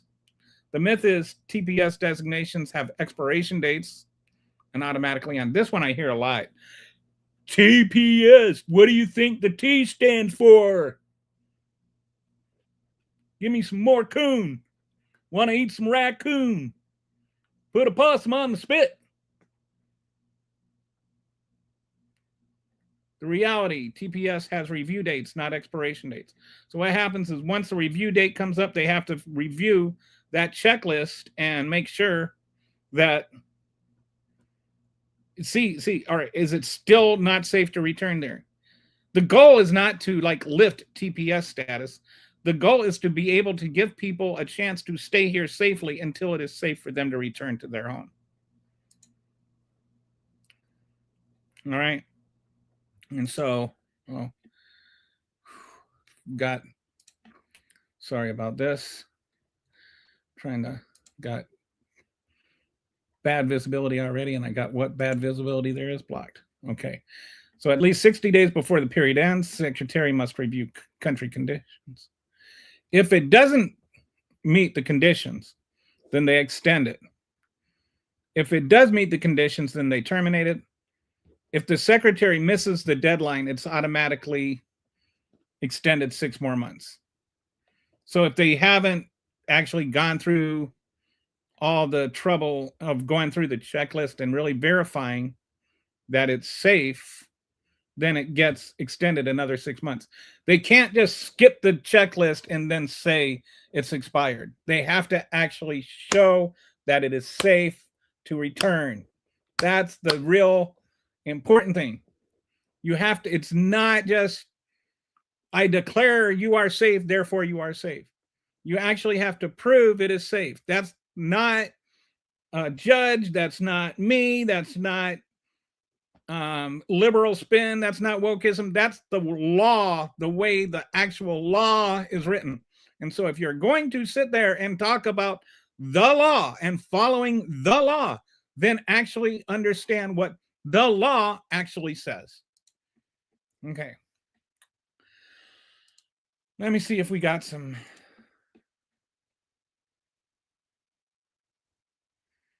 Okay. If there was a spike, well, there was a spike in voter turnout in 2020 because it was easier to vote because of mail-in voting. I mean, it has nothing to do with it. I don't know what that's.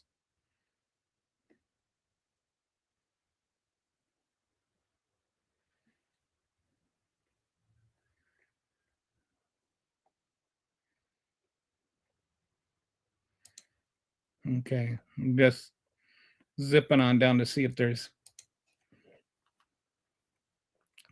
that they want people to follow the law. They tell them to, but follow by invalidating everything else. Yes, it's like only the laws that we say are important need to be followed. We make this up as we go along. Tell the rioters to let the They're not doing their lawful job, though, and they're not rioters, by the way. Like, just, you need to understand what words mean if you're going to try and use them. There aren't any riots.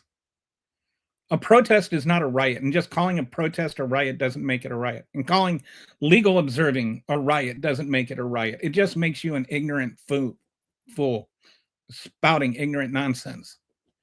So in your mind, these able-bodied men should be fleeing their countries instead of fighting. In my mind, what you just presented was a false dichotomy. Able-bodied men should be fleeing their countries. In my mind, people get killed regardless of what their gender is or their age. And people shouldn't have to die. Like, come on. What a stupid question. Are you a stupid person? Not you. You.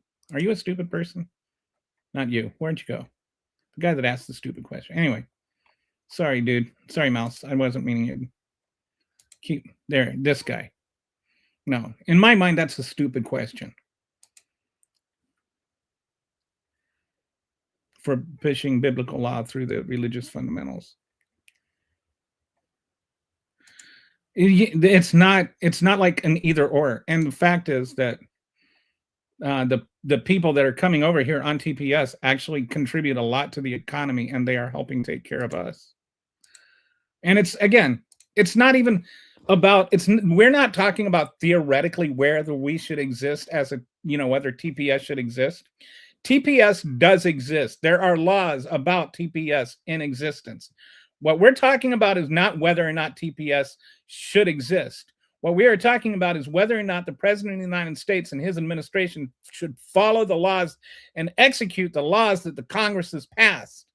We're talking about whether or not we actually live in a constitutional republic with three separate but equal co-branches of government, where the executive branch is not an authority over the judicial branch and the legislative branch. That is what we are talking about.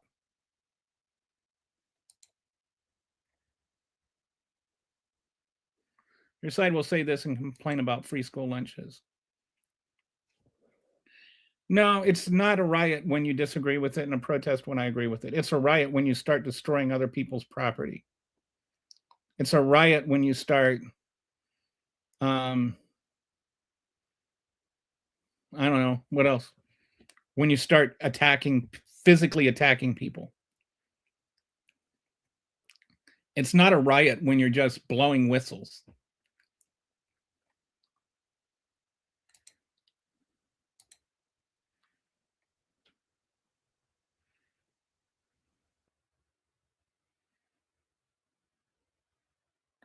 And no, illegal is not illegal. There are different kinds of infractions. Abuse or overstay is the equivalent of a parking ticket. That isn't a felony illegal. It's not even it's a civil offense. And here's the thing. A lot of people that are here on TPS came over here legally, on visas legally, and they hadn't overstayed their visas. Like, you can be here on TPS and never even broken a civil law. Like, not even entered illegally or been here illegally. And in fact, we'll get into this in a bit, while it's possible to have entered illegally, and there are some people that have entered illegally that have received TPS status, it's much harder based on the way the law is written. MAGA don't care about the law. They want a white Christian nationalist nation, and they'll do whatever it takes. Yeah. And it's funny because, like, white Christian nationalist nation is like an oxymoron. There's no such thing as a white nation or a Christian nation, according to the Bible. I'm not talking about, obviously it's not true according to the Constitution. There's always people got to, jump in on the constitutional side. I know that. Don't correct me. I'm just saying, also on the biblical side, the idea of a Christian nation on the biblical side is also unbiblical. It is unconstitutional and it is unbiblical. Two things can be true at the same time. People are going to have to die. Why? Because you want them to? You're good. Oh, I can only imagine how frustrating it is to do with this. There are days where I get frustrated, and then I have reasonable voices like yours encourage me to continue, or Kitty, or Brett, or I've been getting enough people that are sane and rational and decent in my comments that it's an encouragement enough to keep going.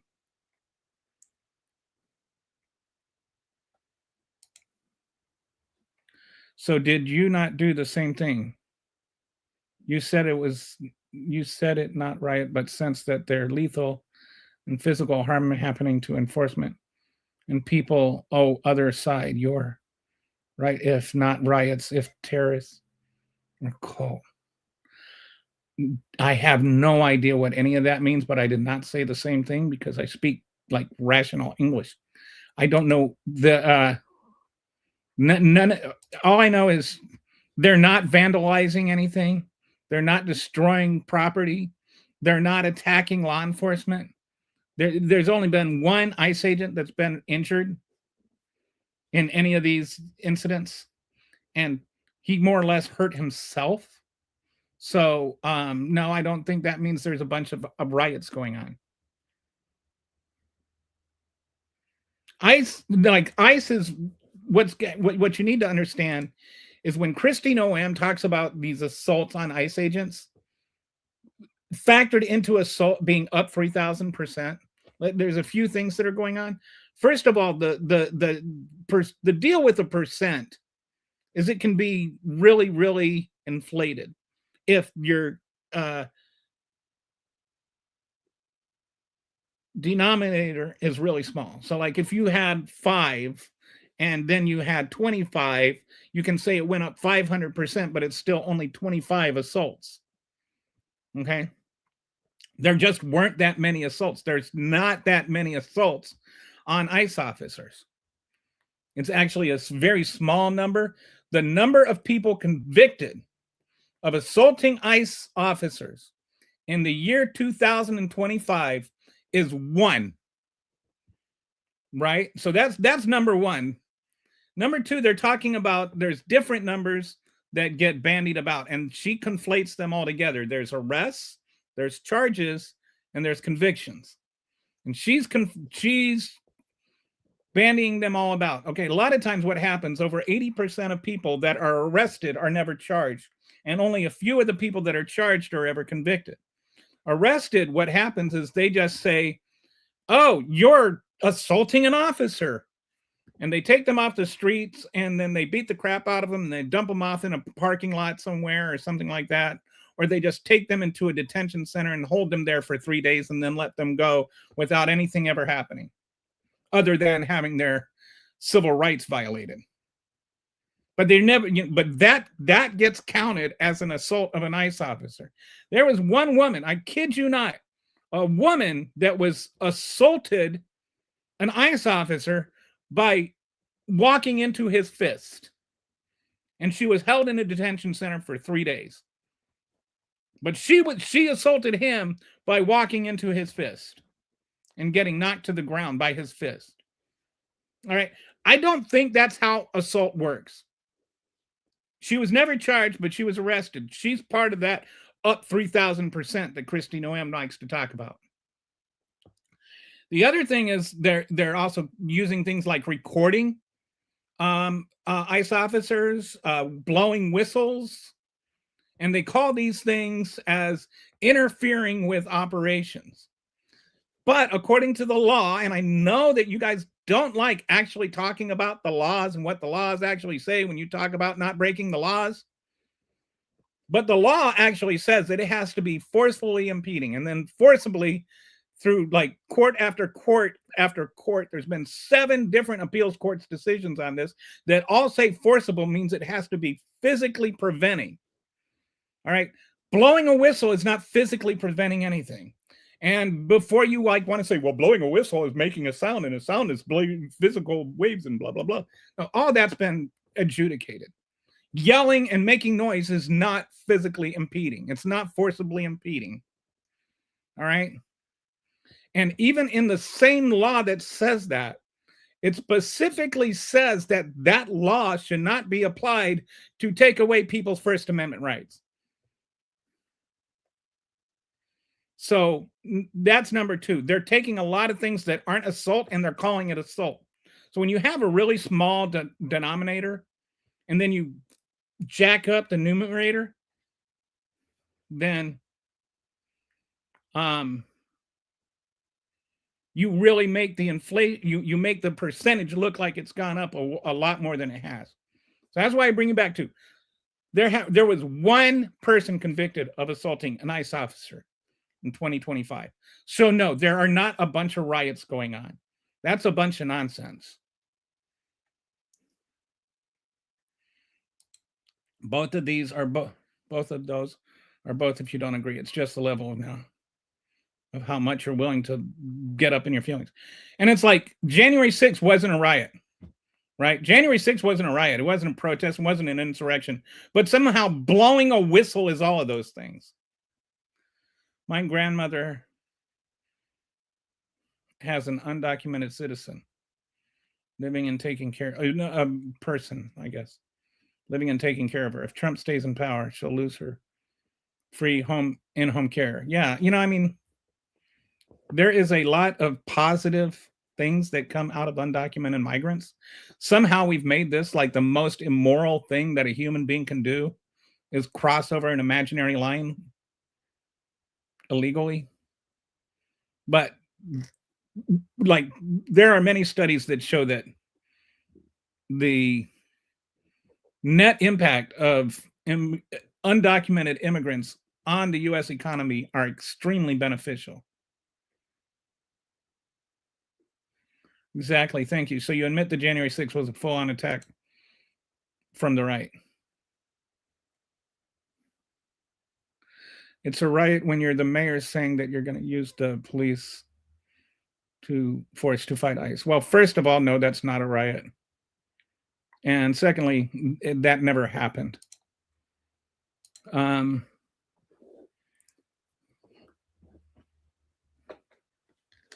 You can say it's inciting a riot if he says that, and then there's actual evidence that that actually happened. Like if you say, go down there and fight like hell, and you're not going to have a country anymore, and then you tell 2,000 people that, and they immediately do that, and then they wipe their crap all over the Capitol building and try to overthrow the government. See, that might be considered inciting a riot.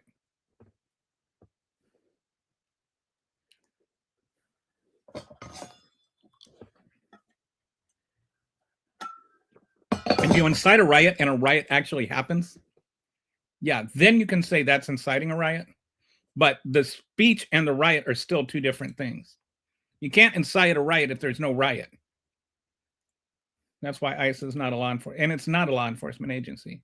I feel like sometimes I could just like play the exact same answers in random order and just like not even do a show. It'd just be, replay the same thing because it's like so many people say the same stupid thing every single day. The difference between a riot and a protest is the amount of damage done to the location. January 6th was a riot and an insurrection, for example. And there's also like one thing that I think is important is there's looting, rioting, and insurrection, or looting, rioting, and protesting. Insurrection is January 6th, and that was specifically an insurrection because it was an attempt to literally overthrow the United States government. But I want to talk about during the George Floyd protests, there was legitimate protests. Most of it was legitimate protests. I think only about 0.5% of people that were involved in the protests in any way were ever arrested. And the majority of the people that were arrested in conjunction with those protests were just arrested for violating curfews. Like very few were violent charges. There were some that were violent, and there were people in the that connected to the protests that were rioters. That does not mean everybody in the protests were rioters. And a lot of the people that were rioters were charged with doing things like rioting. And some of those were conservatives trying to instigate riots. They were the actual agitators. A lot of the agitators were right wing. The Boogaloo Boys were the ones who burned down the police building in Minneapolis. That doesn't mean that all the peaceful protesters across the country burned down buildings. It's a nice little conflation MAGAs like to make. Yes, it is my opinion. My opinion is based in fact. I mean, of course it's my opinion. I'm not going to be stating somebody else's opinion. Greenlanders are independent. They may want to be connected to Denmark the other way or not. Yeah, I mean, I don't know. One side blows whistles and calls them names. The other side stormed the Capitol building to stop the peaceful transfer of power. They are not the same. Thank you. MAGA should be asking why the FEMA camps have barbed wire on their fences facing inward. That's a fair question. I like to say the difference between ice and ice cream, or the difference between ice and Gestapo is like the difference between ice cream and gelato. Just a little bit different spelling. One starts with I, one starts with G. The government and its agencies is fascism for far-right lunatics. Okay, you can think that the cases from Cohen Barrett court for that are now allowed to consider similar conduct to determine whether protesters are dangerous because they're acting the same. Oh, I haven't looked into this one yet.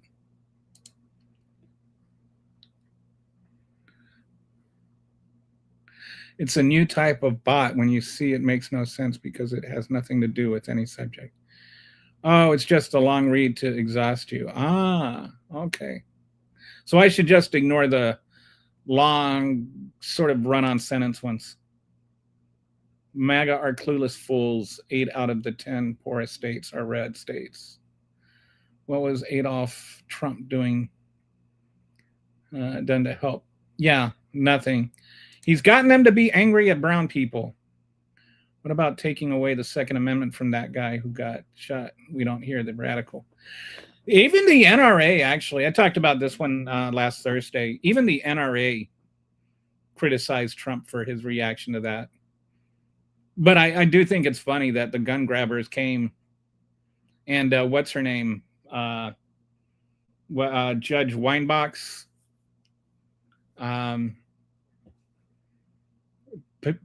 Pirro, Jean Pirro, is that her name? She's the one that's like, if you bring your guns in DC, we'll take them. I think it's funny that, you know, like the gun grabbers ended up being the Republicans. No, there's not plenty of vids on Twitter of people actually interfering. You don't know what interfering means. That's the problem. What laws got you to go with it? But I don't think he's ignoring. He's just going through all the shit posts one at a time. I need to be better at. Patsy had to go take care of something, so she's not filtering my.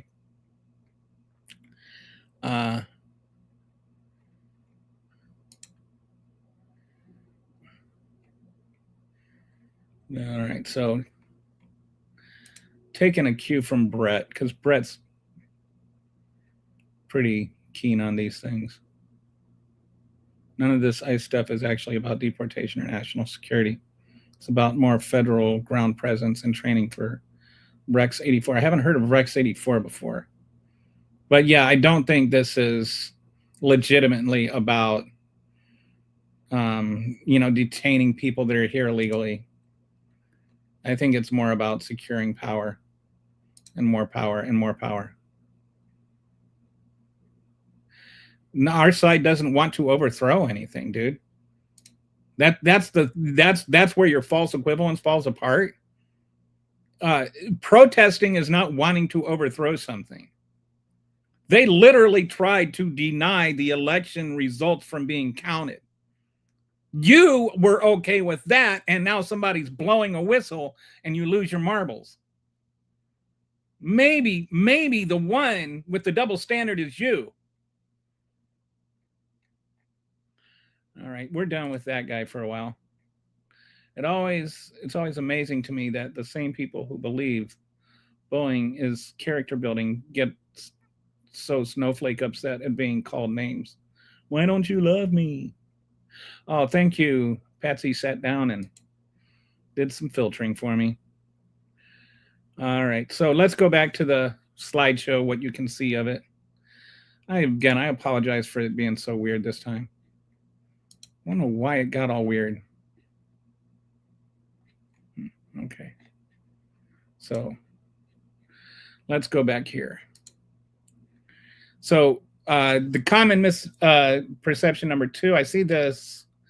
People confuse TPS and asylum, and they are different things. TPS is a countrywide designation. This is the most essential difference. Is TPS applies to the country, and asylum applies to the individual. For TPS, you have to be from the country. You have to be in the U.S. before the cutoff date. It has to be based on general conditions in the home country. It does not create a path to citizenship. And while it's temporary, it's renewable. So as long as that country is on the TPS list, you can stay here and work here legally. As long as you were here before it was granted TPS. Asylum, you come over here, you request asylum. You can request asylum the moment that you arrive, which is now how it happens most often. People cross over the border, they go straight to a designated building, and they request asylum. They're not like walking around the country. Like I don't know what people think of when they're like they think that people were here illegally for like years and then decided to request for asylum. I don't know what they think about that. I don't understand where their thought process is sometimes. But they go and they directly apply for asylum as they're crossing the country or as they're crossing the border.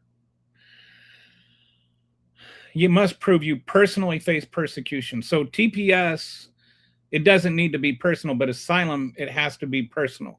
Like you're, in a country that doesn't allow gays, and you have to prove you're gay, and that if you get sent back, you are going to be killed for being gay, or that you're going back is going to get you killed for being a political opponent. There's specific criteria, and I've gone through those before. I won't go through it right now, but that is asylum, is it has to be targeted to you. For TPS, it doesn't have to be targeted to you. It can just be in general, like just Haiti's killing everybody. You can get citizenship through an asylum. You can't get citizenship through TPS. And once you get asylum, it's permanent. With TPS, it's never permanent. There, in case you're wondering, yes, you can request asylum if you're on TPS. You can do both at the same time. So the myth, once a country gets TPS, anyone from that country can come here and get protection. I was wrong about this, is what I was correcting myself about earlier. Once a country gets TPS, you can't get TPS. It's actually the opposite. TPS has a cutoff date. Only people already in the U.S. before that date are eligible. And that cutoff date is the date that it is granted. So let's say, on March 8th, 2021, Venezuela was granted TPS. So if you were here on March 7th, continuously, you could get, you were eligible for TPS, and it was automatic, unless you had like a criminal record. But you had to prove you were here before March, or on March 7th or before. If you got here at 12:05 a.m. on March 8th, you're not eligible for TPS. So this is, or arrived before, yeah. There's some confusion here over whether March 8th, but I clarified that, and it's the date of the cutoff, you're not eligible. It has to be, you have to be here before the the cutoff date. Common misconception number 4. TPS versus CHNV parole. This is a thing that was under Biden. This might be what the one guy was talking about that didn't know what he was talking about with Joe Biden. Okay, so TPS is temporary protected status. That's what we've been talking about. CHNV patrol is another thing separately. And this was a deal where you could apply from your home country. So if you were in Cuba, you could apply for the CHNV parole. And it was like an app on your phone that you would fill it out and you could get approved. Then you would fly to the US. Once you had approval, you would pay for your own flight. Joe Biden carved this out, and then Trump ended it. There were 530,000 people that came over on this. And these are people that came over here legally. They applied beforehand. They did not come here legally. They came under the Biden administration. The Biden administration was a legal administration, and it's what it did legally counts. You don't get to just say he lost, therefore it doesn't count. You don't get to declare he had dementia or auto pens or whatever kind of nonsense you want to ramble on incoherently about. It was a 100% legal program carved out by a legitimate, honestly elected president of the United States. And, you know, all the people that want to sit there and talk about Trump won, deal with it, still never dealt with Biden winning. Anyway, so Trump won, and he terminated this program. This, whether or not he can, is still up in the air. We'll get more into that later. But CHNV parole, NV parole, sometimes gets lumped in with TPS. These are separate programs. There are people that are from Haiti, for instance, and Cuba, and all of these countries that there was TPS, but they also had the CHNV parole.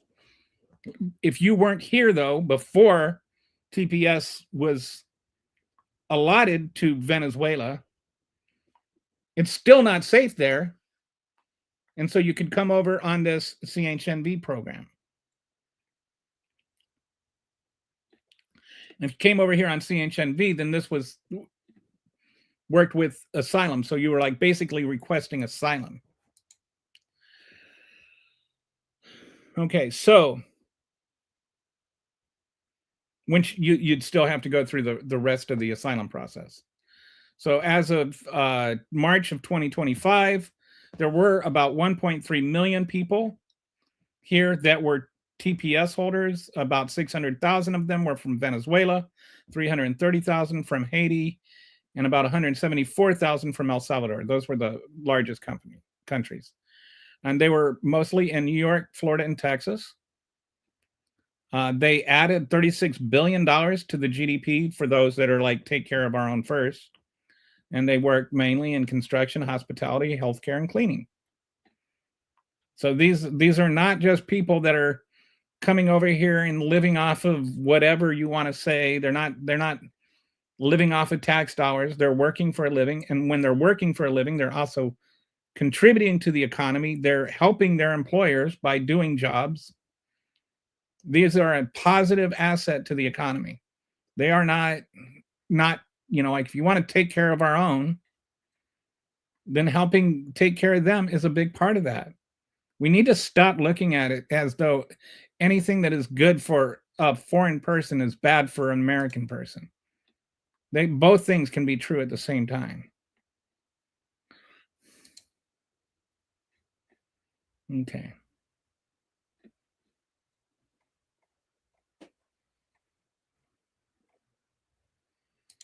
I am periodically cleaning up chat of garbage like Miss. Thank you for that, Kitty.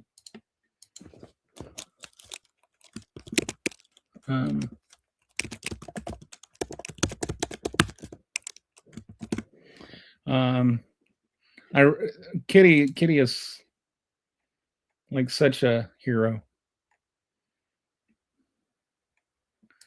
So I like you, Mouse. When I was in the Air Force, I don't know if you were ever in the Air Force. We used to call the there was a guy we called the house mouse when I was in basic training, kind of like the administrative guy that helped the drill sergeant out with some of the administrative stuff. We call them the house mouse. So that's what I think of when I see mouse houses. Oh my God, you'll appreciate this. There is a bridge that is reopening after almost 10 years because they kept deporting the illegals in a town I go to a lot, and they couldn't find anyone else to do it. Oh my goodness. So yeah, I mean, that town in Haiti, or that town in Ohio with the, the cats and dogs eating. Hey Kitty, can you check your private chat there? The town in Ohio, the factory that all those people worked at was about to go out of business, and the town was like about to just collapse completely. And basically the Haitians saved the town from financial collapse. He's probably saying stuff he doesn't think you can see as a kid, like threats and slurs. Hey, Brian. Mods can see even the stuff you delete. You get blocked. You got blocked because you don't contribute to the stream.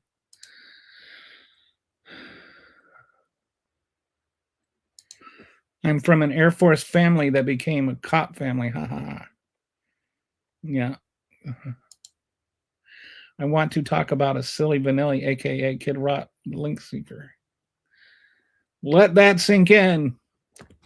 I want that joke to catch on, but it probably never will. Another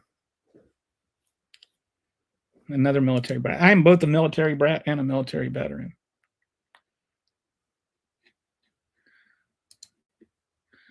So Kitty is gonna man the fort for me for a couple of minutes because I need to go handle something.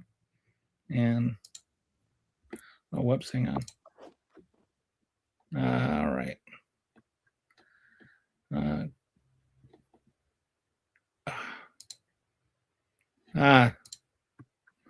Here we go. All right. So Kitty's going to handle the chat for a minute. I'll be back. Thank you, Kitty. Okay, that's no problem. So Brian just mentioned here, Brian, I can only block who you don't want a fair discussion with. Well, guess what? If you wanted, we have boundaries here, and I understand you don't understand them because MAGA doesn't understand boundaries. But let me be clear. We in this chat room and on this channel are not a democracy. We are in fact a dictatorship. So I get to choose to have whoever I want in here and delete anything I want. So absolutely. So I just want to say, and there are things that we don't tolerate. A good sound sentient argument is great. In fact, even Skippy and I don't always agree on things, but for the most part, Skippy gets most of their stuff staying in there. I don't appreciate when people are ugly to one another and call each other names. So I'll just give you the ground rules real quick. Sorry, I have ADHD. First and foremost, we're not going to tolerate racism, Nazism, transphobia, homophobia, or calling any of the people here either in the chat, okay, or who are speaking derogatory, ugly terms. And Kelly is particularly sensitive to the R word for lots of personal reasons. But that one is particularly triggering for him, even though it's not considered profanity. So there are things we won't tolerate. I also don't like having misinformation when we have facts and science available to be in the chat for legacy folks who are watching and reading through some of these. So that's one of the things that's kind of important to me. So I'm probably going to try and peruse through as I can. This is not my strong suit. So just so you know, Brian, those are the rules. If you don't like it, you can just go, let the door hit you in the butt on the way out. We appreciate it. All right. Mouse houses. It's the same reason that the small businesses are the backbone of our economy, because often make less than minimum wage for several years before they can make a profit. Oh, absolutely. Having been a serial entrepreneur myself, you're absolutely right. We don't ever plan as small business owners. You have to plan for 5 years of covering not only your house and personal expenses, but also all of your business expenses before even considering what you call a profit. So yeah, that's a whole thing. Oh, I see Bitter Biscuit is breaking the rules already. So by the way, the lib R word is the same thing as the R word in this house. So it gets you gone. My favorite part was when Charlie Kirk hologram started twerking God Bless America. Oh my God, that is so great. Okay, that's hilarious, Loch Ness Monster. That is hilarious. Now, did anybody see Erica Kirk on that halftime show? Like, I didn't watch it, but I've seen clips of her. Her husband died 5 months ago, and she looked like she was on the runway of like her coming out debutante ball. It was very, very creepy. Oh, apparently. Oh, so RK69RK. Ooh. That really just sounds like you're sucking yourself, or it's some sort of funky masturbation thing. I'm gonna move on from you. That was gross. Don't want to yuck your yum. That was rude of me. I'm sorry. Kid Rock second. Oh no, that's misinformation. That is hired bot material. We're just gonna ban that user because Wait a that is. second. Wait, sorry. I came in just now, Oh, I'm and I sorry. just want to. What what are you a therapist in again? Sex therapy. You're a sex therapist that just got grossed out by a sex comment. Well, I don't know what that happened. hold on. It was I don't know what it first said, of but all, that is hilarious. it was sort of this weird like 69ing yourself thing, and the visual just became really too much for me at that point. Not that I'm anti-69.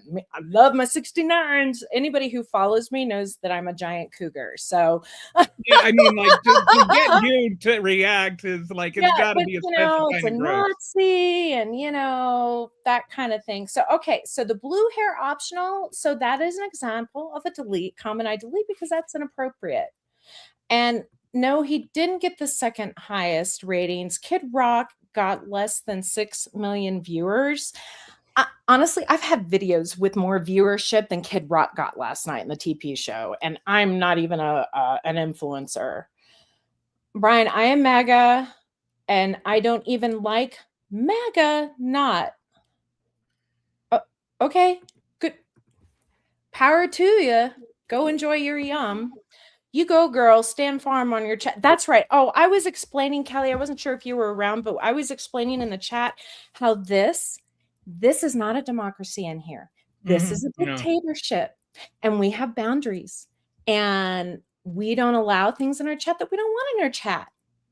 Period. So I like to clear out the misinformation. I like to clear out the ugly comments, and we don't tolerate the ugly comments. Yeah, this is not your Trump administration. No, you are not my Kaylee, or what was that? Who's the current Barbie? Is it Kaylee, or? Oh, you mean the propaganda? Barbie. I call her the bitch of booking wall. Anyway, Anyway, you're not my her. You are the one who you're just like my trash man. Yeah, well, kind of like I'm like your Luther and your trash man because I'm meaner than you are. Yeah, you're very sweet. So, for context, Brian was getting butthurt at you at you for insulting his no shoes. Oh, that was funny, Dusty. By the way, high five, baby, high five. I guess I'm going to hand this over and get back into why would anyone be nervous by kid work? I'm going to let you go back and hit these. I'll go start cleaning out. Thank you for that. Anytime. I'm going to get back into the TPS thing. So, just going to.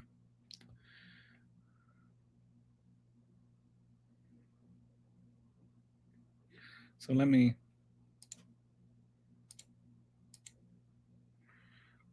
get back to this.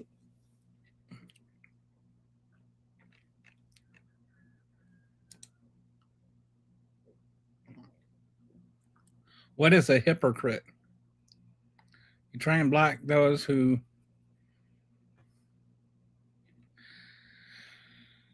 no people that make reasonable like this, like what is this the one that you were talking about?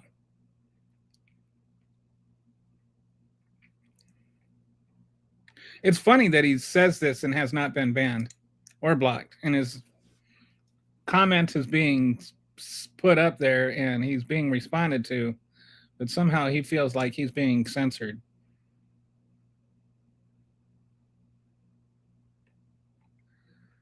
Like here's the issue, and this is maybe I wasn't here because she was taking over from me for a minute, but I want to clarify that there is a difference between censorship and just not platforming ridiculousness.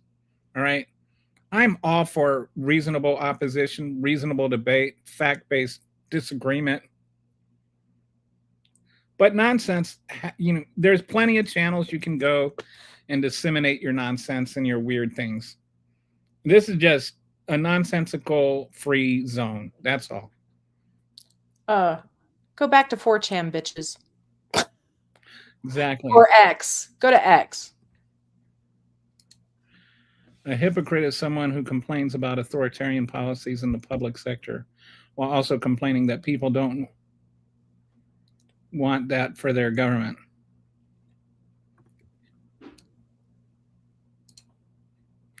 Okay, so let me get back to this. All right, so wow. So these are the Trump administration's terminations. Tell me which of these countries you feel like you would be safe going to. Venezuela, Afghanistan, Cameroon, Nepal, Haiti, Honduras, Nicaragua, Syria, South Sudan, Myanmar/Burma, Ethiopia, Somalia. So like you would feel free to go to any of those countries and not feel like it's safe. See, the thing is that while he's calling all of these countries, while he's saying that TPS doesn't apply anymore, all of these countries also have travel advisories against them. These are all dangerous places to go to, but they're not too dangerous to return people to. So you can't, like, this is part of the whole thing. This is why I want to say, and I'm trying to make a point here, that the problem, where the whole point of TPS is safety, is humanity, is human decency. It's that there are places that are too dangerous, so people leave. And they leave because they're dangerous. We should not be sending people to their deaths. So a lot of these keep getting blocked. And then you get people like Kristi Noem sitting there saying that it's just liberal activist judges or whatever, even though some of them are even Trump appointed judges, because they're actually not following the law. The law, again, I don't know how else I can put this. You can't defend the law and then ignore the law. The courts have found that they have preordained decision to end TPS.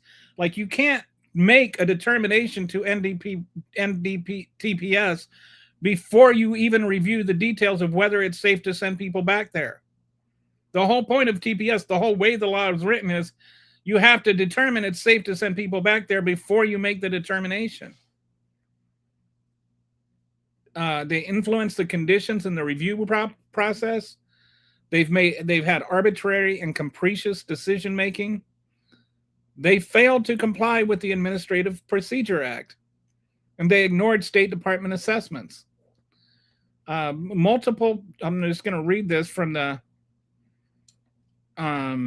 speaker's notes here. Multiple federal judges have found the same pattern.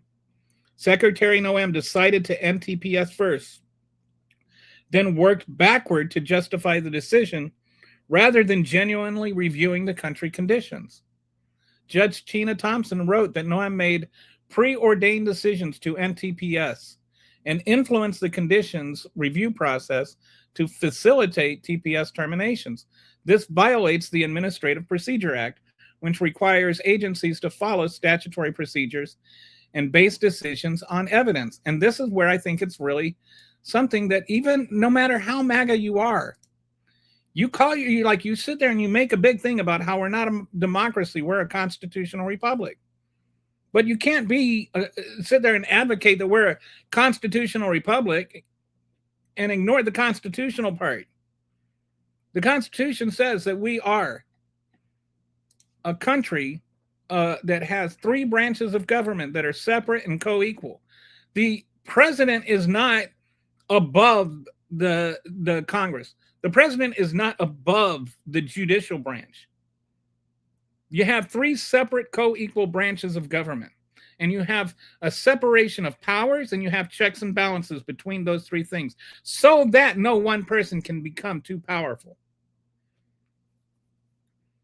The Congress, the legislative branch, makes the laws. The executive branch enforces the laws, and the judicial branch reviews the laws. That's the way that it's supposed to happen. Okay? So there is a law for the TPS status.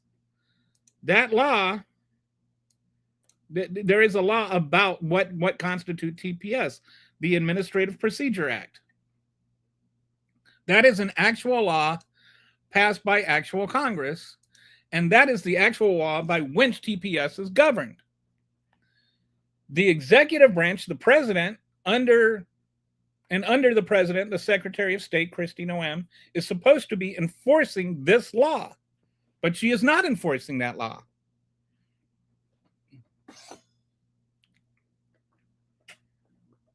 According to the way that Congress wrote that law.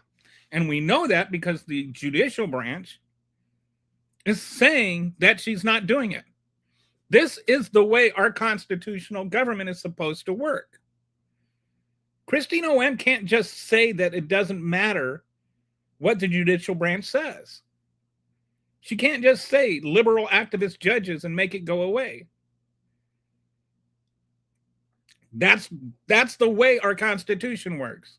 You can't talk about how much you love America and then only love Trump. That's not loving America. That's choosing Trump over America.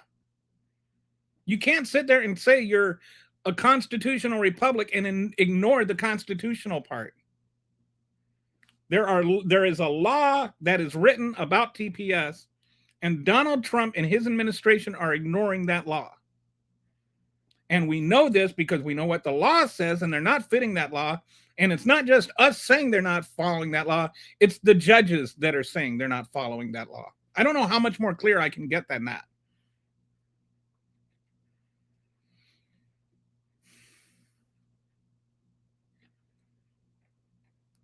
I'm going to skip through the comments and see if anybody's commenting on what we're talking about.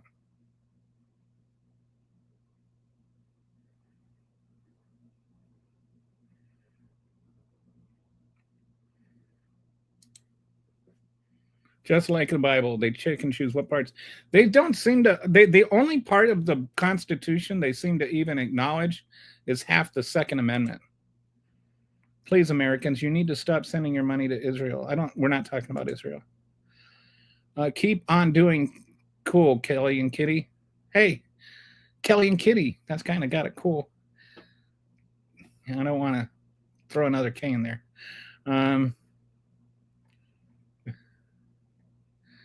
I always pop in here to make a silly joke and dip. Hopefully, y'all never mind silly trouble. Nah, silly trouble is the best kind of trouble. There's good trouble, and then there's silly trouble.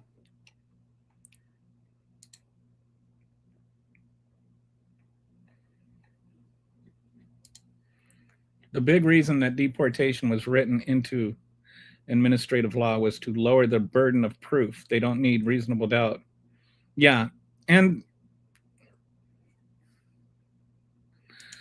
I might have to do a show sometime just on the history of immigration law.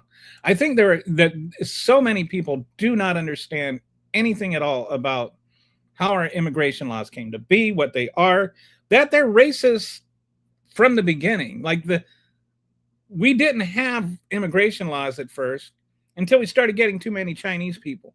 The whole reason we started having immigration laws is we started getting too many Chinese people. Did you know that? And then it became about just keeping all, inferior people out.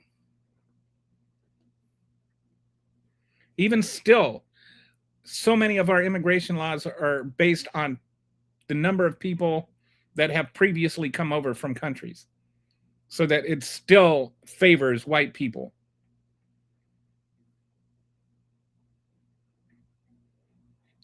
All right, so let's go back to here.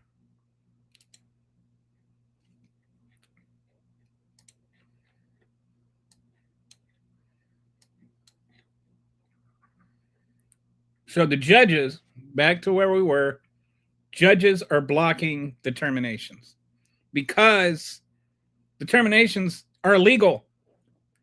Not because the judges are activist judges, because Christine O.M. is not following the law. You can't break the law to enforce the law.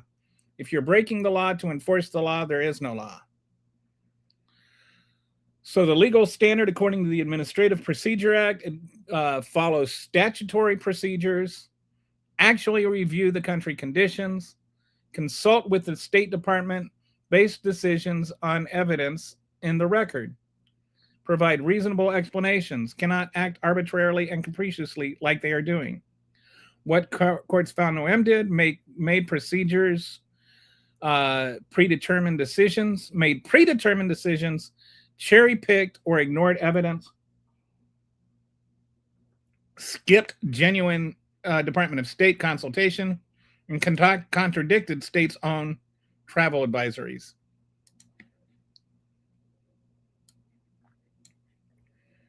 The Administrative Procedure Act governs how federal agencies must operate. Agencies can't just do whatever they want. They must follow their own procedures and base decisions on evidence. When an agency decides the outcome first and works backward to justify it,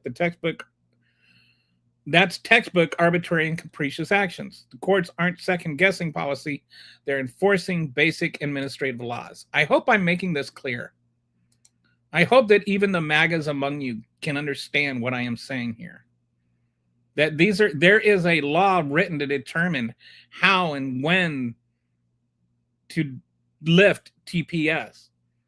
This is not even about whether this country should or should not have TPS right now. This is about whether or not Christine O.M. is following the law when these TPS status is being lifted, and they're not. And they're not saying that because the Democrats said so. They're not saying that because the CNN said so. This is the judges saying so. Constitutionally appointed judges.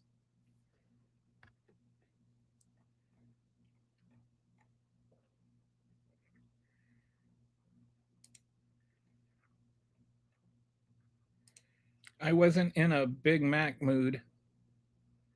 I understood what you said, but I'm tired of people who are so ignorant and don't understand what is at stake here. Trump isn't our answer. He is our destroyer.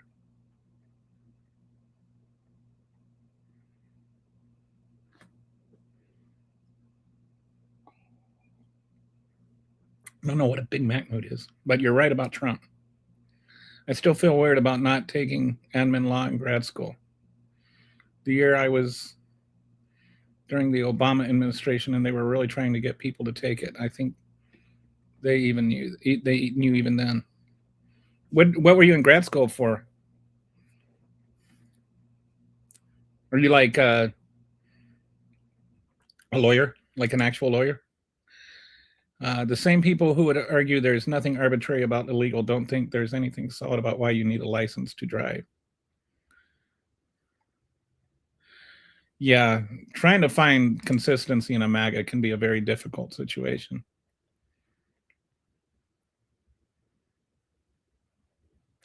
The same people who argue that there's nothing capricious about protecting the citizens would argue that forcing us to have car insurance is hurting the populace. Oh. Well, guess somebody had enough of Brian. Let's go. I have. Oh, wow. Okay. All right. I hope I'm not coming across as a complete idiot. I do not have my JD. I did take constitutional law as a freshman. So.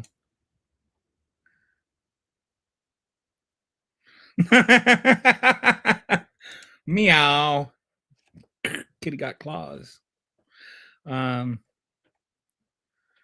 So anyway, yeah. I mean, it's like you don't have to be a lawyer to actually like read the actual law and understand the words that are written in it. And so a lot of these things that the MAGAs argue about, I feel like I'm glad when I have actual lawyers agree with what I'm saying, because it makes me feel like I'm not a complete idiot for saying it. But yeah, I think that the law is pretty plain in itself, and judges that actually do know what they're talking about are saying, yeah, this is not true. You're shockingly spot on. You've clearly done your research. Oh, shucks. I'm not blushing. You're blushing. Okay. But I do try to research. Okay. So now, so the legal standard. Okay. So we just went through that one.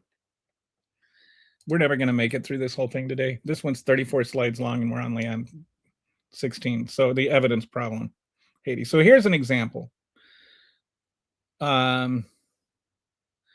Christine OM said that right now, there's nothing wrong with sending people back to Haiti. So she says environmental conditions have improved enough that it's safe for Haitian citizens to return home. The actual evidence, the State Department has a level 4 do not travel warning. I forget how many. Okay. What is the highest?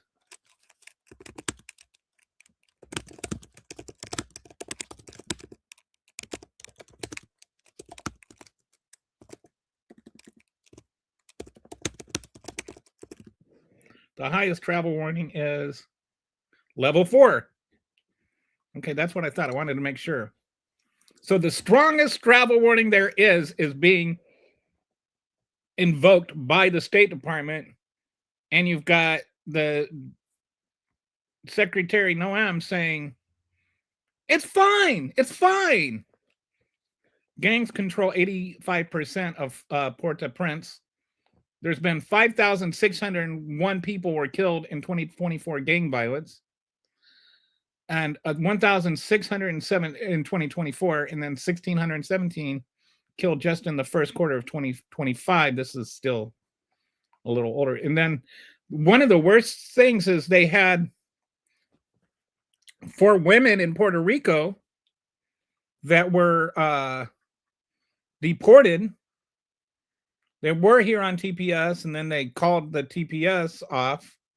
They ended TPS. 4 women that were deported had their heads chopped off in Haiti. So I think they'd argue that they had a legitimate claim that it was dangerous to go back if they still had their heads attached to their bodies. 10 of the 13 countries that he has declared these TPS warnings, or they've listed TPS for, have travel warnings of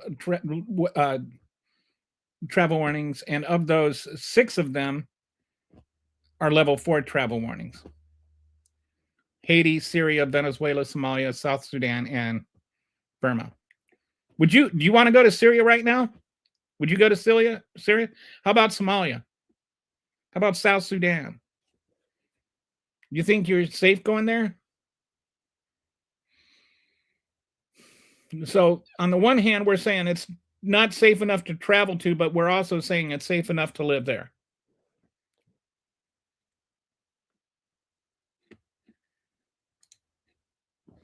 And here's the problem. Is the Supreme Court has been doing these can't remember what it's called. Maybe Mouse can help me if I but they're doing these kind of rule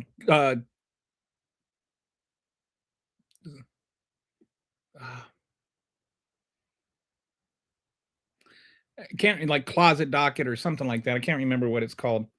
But where they make these decisions, but they don't explain themselves, and they take these they take emergency hearings, and then they make a decision where they don't have to explain themselves, and then they don't explain themselves. And so what they've done is they've done this sort of thing where they're allowed the status to go through until they hear it, or they allow the decision to end the status to go through until they hear it. Now, of course, the problem with that is that once, like those 4 women that had their heads chopped off, they're not going to be able to come back here.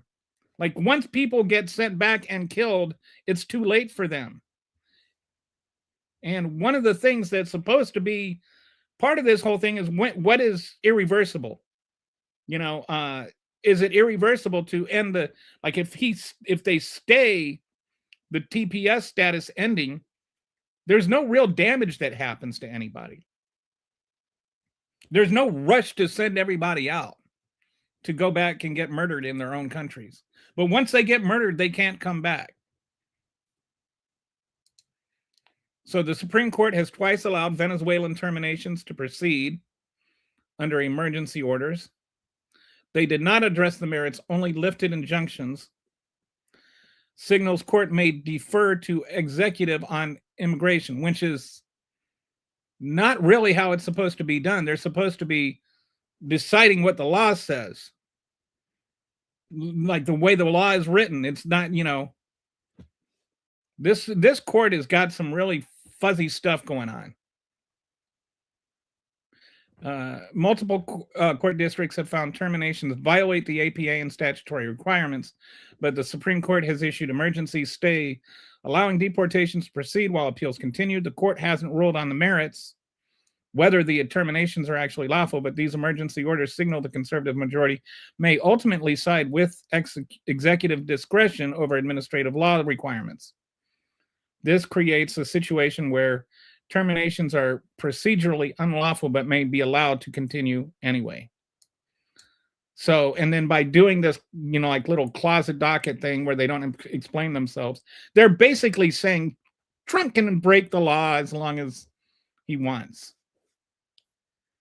And they're just not going to rule on it until some mysterious time, after which, people are already dead. But the lower courts, where they've actually reviewed the laws, they said this is not what the law says. This is wrong. So you've got the Supreme Court basically overruling the rest of the judicial branch to give this blanket authoritarian, unconstitutional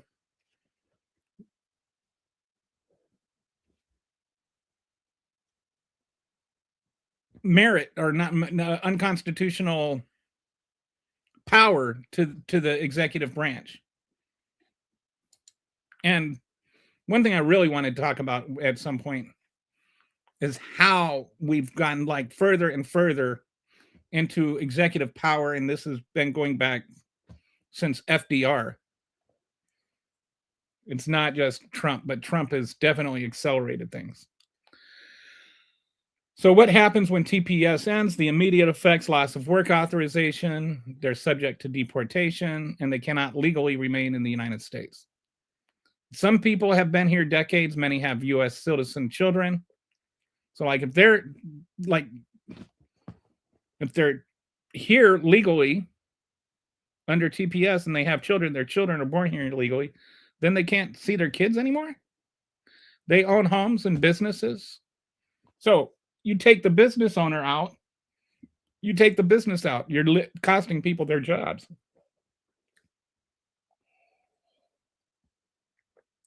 No other legal status available. They're returning to countries they left as children. A lot of them have no idea what it's like to live there, what to do there. May not have any recollections. If you came over here from Haiti when you were 5, or like El Salvador, some of these countries, remember they went back to 1998. So that would make that 27 years ago. So you could have people that came over here when they're 5, now they're in their 30s. Have no idea what it's like there. And now they have to go back. So the economic impact, it's going to cause labor shortages in key industries. That one town that the Haitians saved, the factory, saved the entire town. Well, once you ship everybody out, what's going to happen? That town is going to go back into recession. $36 billion removed from the economy, disruption to employers and communities. One thing I don't think MAGA thinks enough about is that undocumented workers actually do work, and that work they do contributes to the economy. And they don't seem to have the wherewithal to actually consider that. They just read stupid things about, how they're like these Schrodinger's immigrants who both steal all our jobs and send all the money back home and still somehow live off the government and whatever.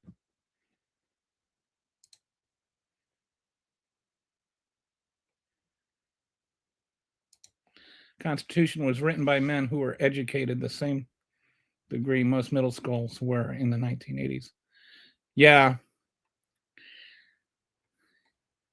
I've mentioned this before, but when I lived in Liberia, I was in high school, worked in a high school paper, and this was in 1983. And there was a guy there. He was the political advisor. His name was Marshall McCauley, and he was helping Liberia to write its new constitution. And so I was interviewing him, and he asked me, if you were to write the U.S. Constitution from scratch, would you write it exactly the same? And that was over 40 years ago. He asked me that question, and I still think about that question to this day. If I were to write a constitution, what would I do? I think I think maybe we put too much stock into whether or not the Constitution was the perfect document. We pretend it is the perfect document, rather. We talk about how wise they were to make it flexible, blah, blah, blah. But there's a lot of stuff that maybe it's not flexible enough. I just think people should think more about things. And one of those things is a lot of these people, they weren't that well educated. A lot of them were just deeply, deeply racist people. They were deeply, deeply misogynistic people. They were deeply, deeply classist people. These were not the most well-rounded moral fiber. They didn't have the greatest moral fiber. They were deeply flawed people. Half the island has no trees because it's been harvested post-Katrina, when the country had the split, but okay, environment was better. So I think you're meaning Puerto Rico, right? We are about to be the place that other countries puts on. Yes. I'm really curious as to how the Olympics are going to work out, especially if he sends ICE to the Olympics. It is going to be terrible. Do you think people are going to be coming here for the Olympics if they have to worry about getting shot by ICE? There was to put things in perspective. So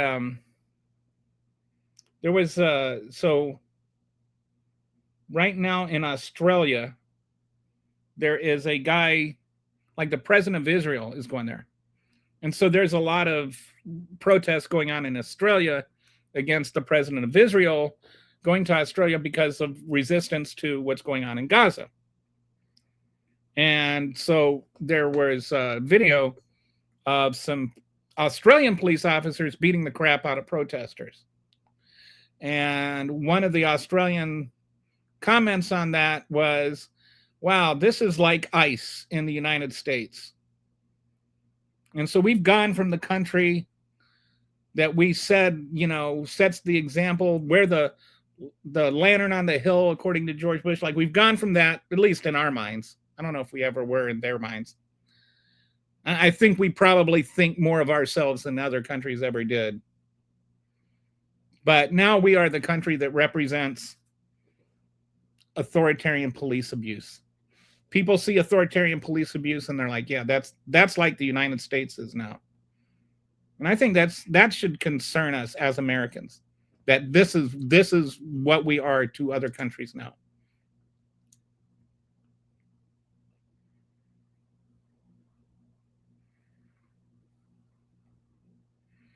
The solution to what, though?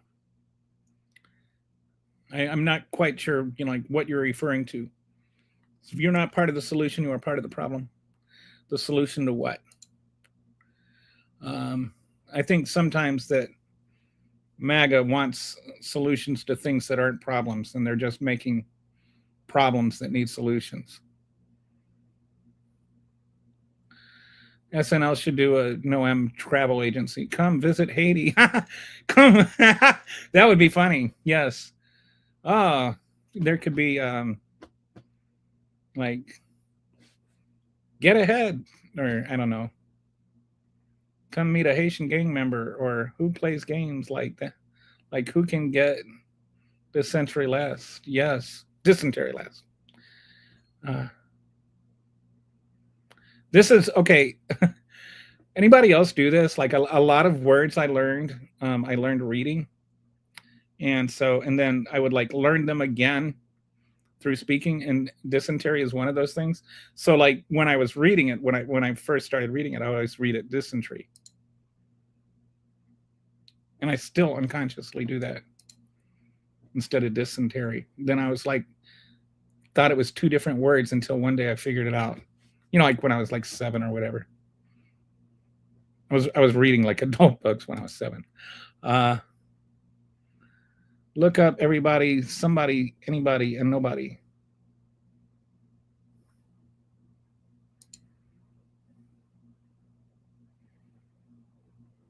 Oh, is Longbong? Is Longbong in here?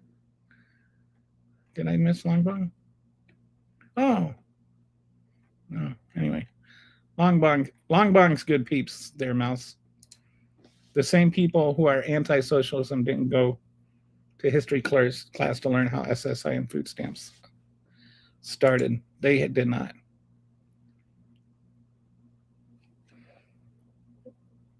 Yeah, that's not anything at all. That has zero understanding of anything that we have ever talked about on this program. If they ever take the economy, it will boost enrollment, boost military enrollment. The same people who are anti-socialist are pro-required military service for healthcare and a paycheck. Well, as long as you're an adequate sycophant, they want to take away Mark Kelly's pension. Ireland copied our Constitution in 1921 and saw the problems we were having and added population-based measures to bypass political cronies to ensure people always win. That's interesting. I'm going to have to read about that.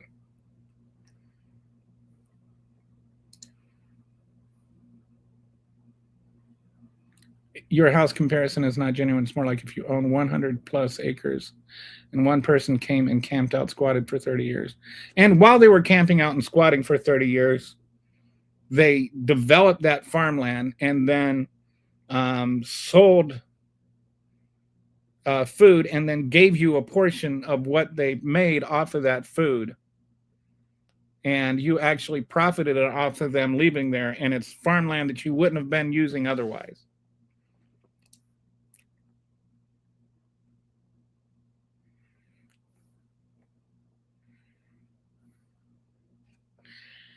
I don't know if you mean this, like if this was why. I was, that song Signs. I always think of every time I see your name, I think of that long-haired hippie people need not apply. So I tucked my hair up under my hat and I went in to ask him why. Sign, sign, everywhere sign. Blocking out this. Anyway, I like that song. Don't know if that's where you get your name from, but the same people who want the world to thank them for not speaking German wants the same regime in this country for the same reason. Yeah, like that January 6th national anthem was like weirdly English and German at the same time.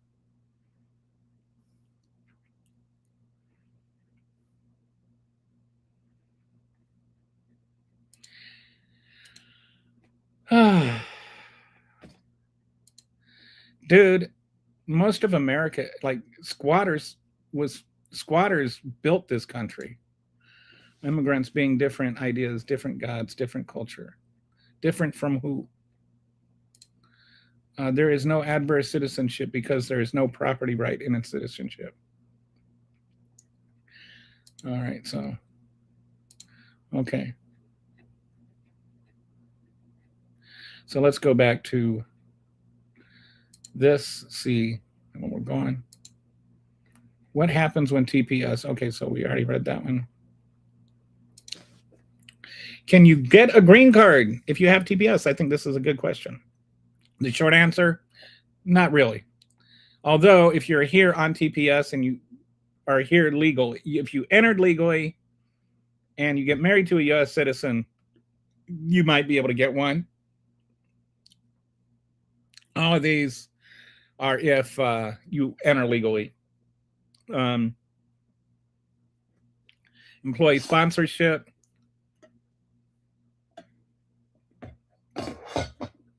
So you can be here legally.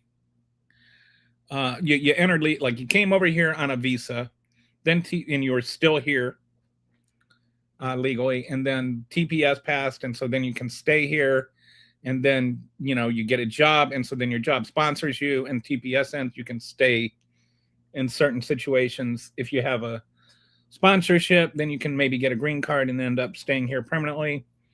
A lot of people, probably the most common ways is you can be here on TPS and still continue your asylum process and be granted asylum eventually. In which case, if you are granted asylum, then you can get, you're an asylee and you can get a green card and you can eventually naturalize. And then sometimes there's special legislation. But the catch is if you entered illegally, and many TPS holders did, you cannot adjust status without leaving the U.S., which triggers bars to reentry. So this is one thing that the one lie that you hear people on the right say, and I mean by people on the right, I mean legislators and people that know better. If you entered illegally, they say, well, you can just leave and come back and do it the right way, except that you can't. You can't come back. There's no like line to wait in. There's no place to get where you can wait in line or something like that.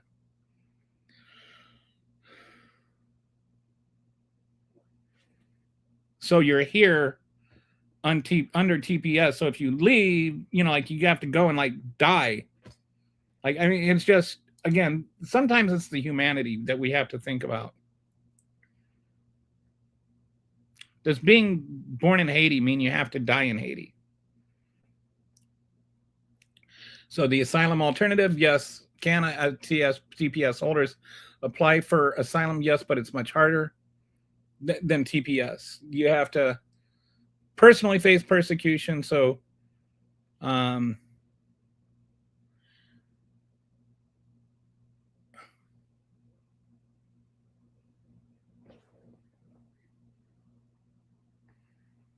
it's based on race. So these are the factors based on race, religion, nationality, political opinion, or particular social group. As I mentioned before, particular social group is a little bit of a difficult thing to say exactly what that means, because it's always been up to the president to decide what that means. Up until like under Bush or under Clinton, it started to mean not being a member of a cartel. Like if you didn't want to join a cartel and they were threatening to kill you, you could seek asylum based on not wanting to get killed by cartels. Every president since then, other than Trump, has recognized not being a member of a cartel as being a member of a social group, which ironically, considering how much Trump is always saying how dangerous it is and how terrible the cartels are, then it's like the only people that are not allowed to flee people, the only people not allowed to flee cartels are the people that the cartels are killing.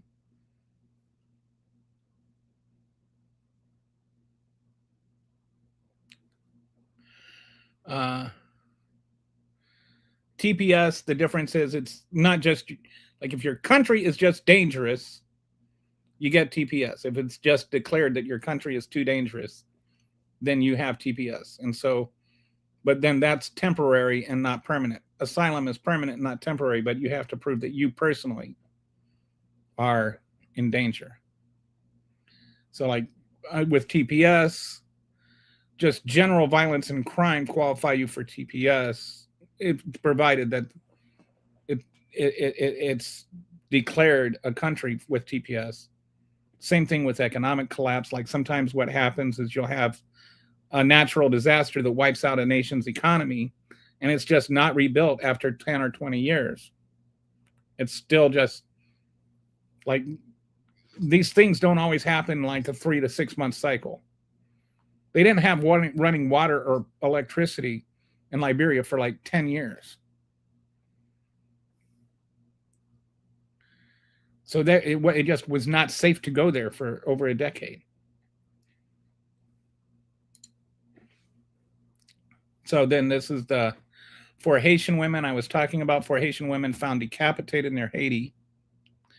They had been deported from Puerto Rico 2 to 3 months earlier. They were missing for two weeks before their bodies were found.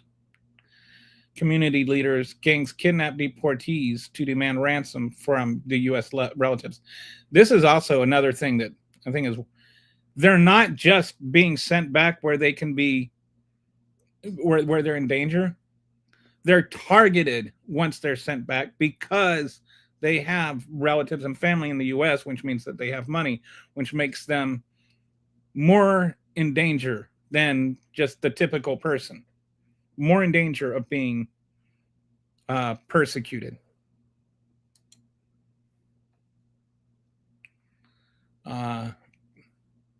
So there's some others that pre-Trump,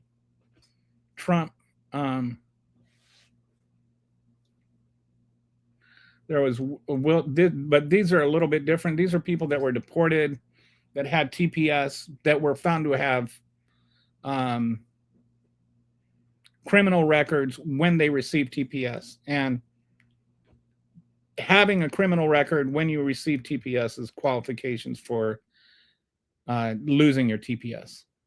So that Wildred Guerrier and Rudy Fogg were both had criminal records and were deported, one under Obama, one under Biden.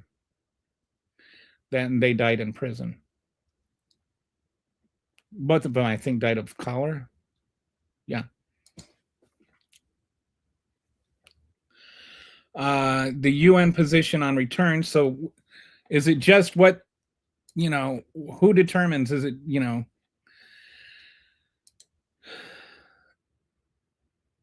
it's there's the determination in the US, right? But there's also the fact that these determinations, we're not the only country in the world, right? The UN is also looking at these other countries and determining whether or not they're safe, independent of what we're saying. So the Human Rights Commission for the UN High Commissioner for Human Rights in January 2025 said the acute insecurity and resulting human rights crisis in the country, this is on Haiti, simply do not allow for the safe and dignified and simultaneous return of Haitians, sustainable return of Haitians, and yet deportations are continuing. I reiterate my call to all states not to forcibly return anyone to Haiti. UN's data on insecurity. 5,601 killed in gang violence in 2024, 1,617 killed in the first quarter of 2025, 161 kidnappings for ransom, quarter 1, 2025. So if you think Haiti's fine, if you think Haiti, that it's okay to send Haitians back to Haiti, go there for vacation. See how that turns out for you. I don't think it's going to turn out well. That's why there's a level 4 travel advisory there. Those countries cannot develop when they're already where they're at already. Help fix those problems. And I think this is another thing that I've covered previously on this podcast. I might have to come back to that at some point. But this is not independent of the United States either. A lot of those countries are failing because of the United States. The United States has interfered in politics across all of Latin America and South America and Central America. We are a constant interloper, and it's worse now under Trump. Since 1906, there have been 46 regime changes that are directly connected to the United States. Like we have forced regime change 46 times in 125 years. So when we're like every 2 or 3 years forcing regime change somewhere in South America, then we can't complain about, they're being unstable there. We're the ones that are making it unstable. And we've already done it once under Bush or under Trump.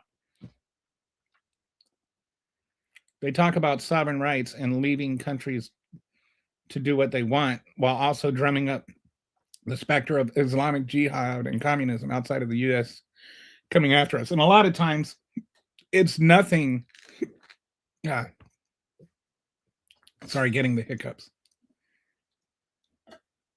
A lot of times we say it's communism. Like, look at what happened in Guatemala with the United Fruit Company, where it wasn't so much about communism. It was about the Dulles brothers, ye of Dulles Airport fame, wanting to protect their investment in the United Fruit Company.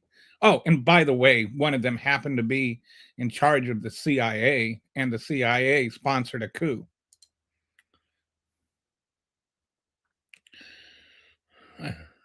I don't understand how the same people who believe that communism will destroy the U.S. also believes they're one of the greatest threats to us.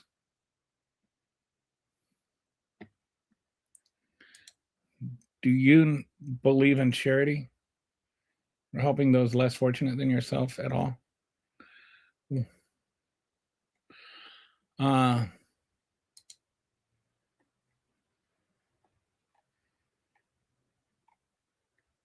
I think we need to just look at human decency. Like, just sometimes, can't we just look at what's human? Like, forget about,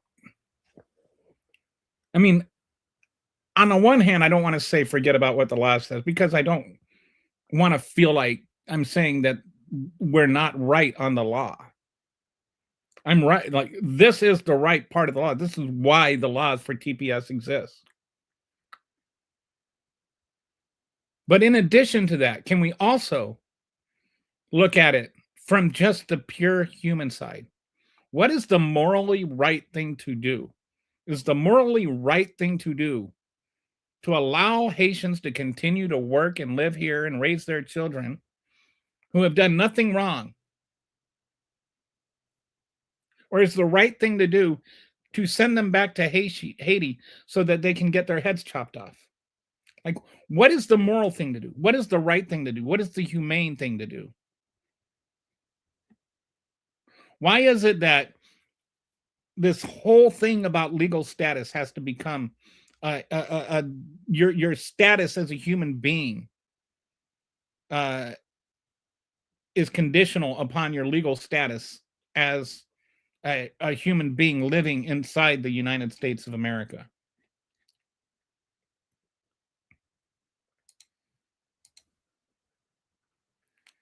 What is giving and giving for years? And now you take it. What does that mean, Tono? Can you really slow down for a minute and have an honest conversation? First of all, who's giving what? What are you giving and giving for years? What are you actually giving? Like, honestly, what are you giving? Can you answer that question? And then secondly, and now you take advantage of me. How are they taking advantage of you? In what way are they taking advantage of you? This is what I call empty rhetoric. It's just saying things without saying anything. You're not giving and giving them anything. They came over here some number of years ago for TPS, on TPS. TPS still exists. The country is still not safe to live in. They have lived and worked here the same as any other person living and working here. They're contributing to the society the same as anybody else. They're not getting anything.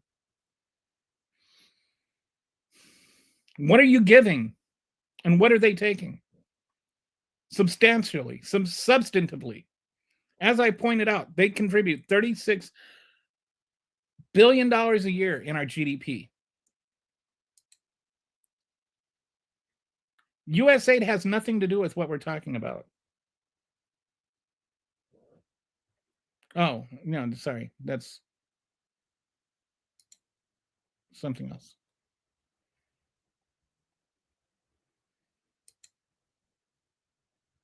They are decent. The ones who practice, so people that have different religions are taking something from you by not having your religion? What does that mean?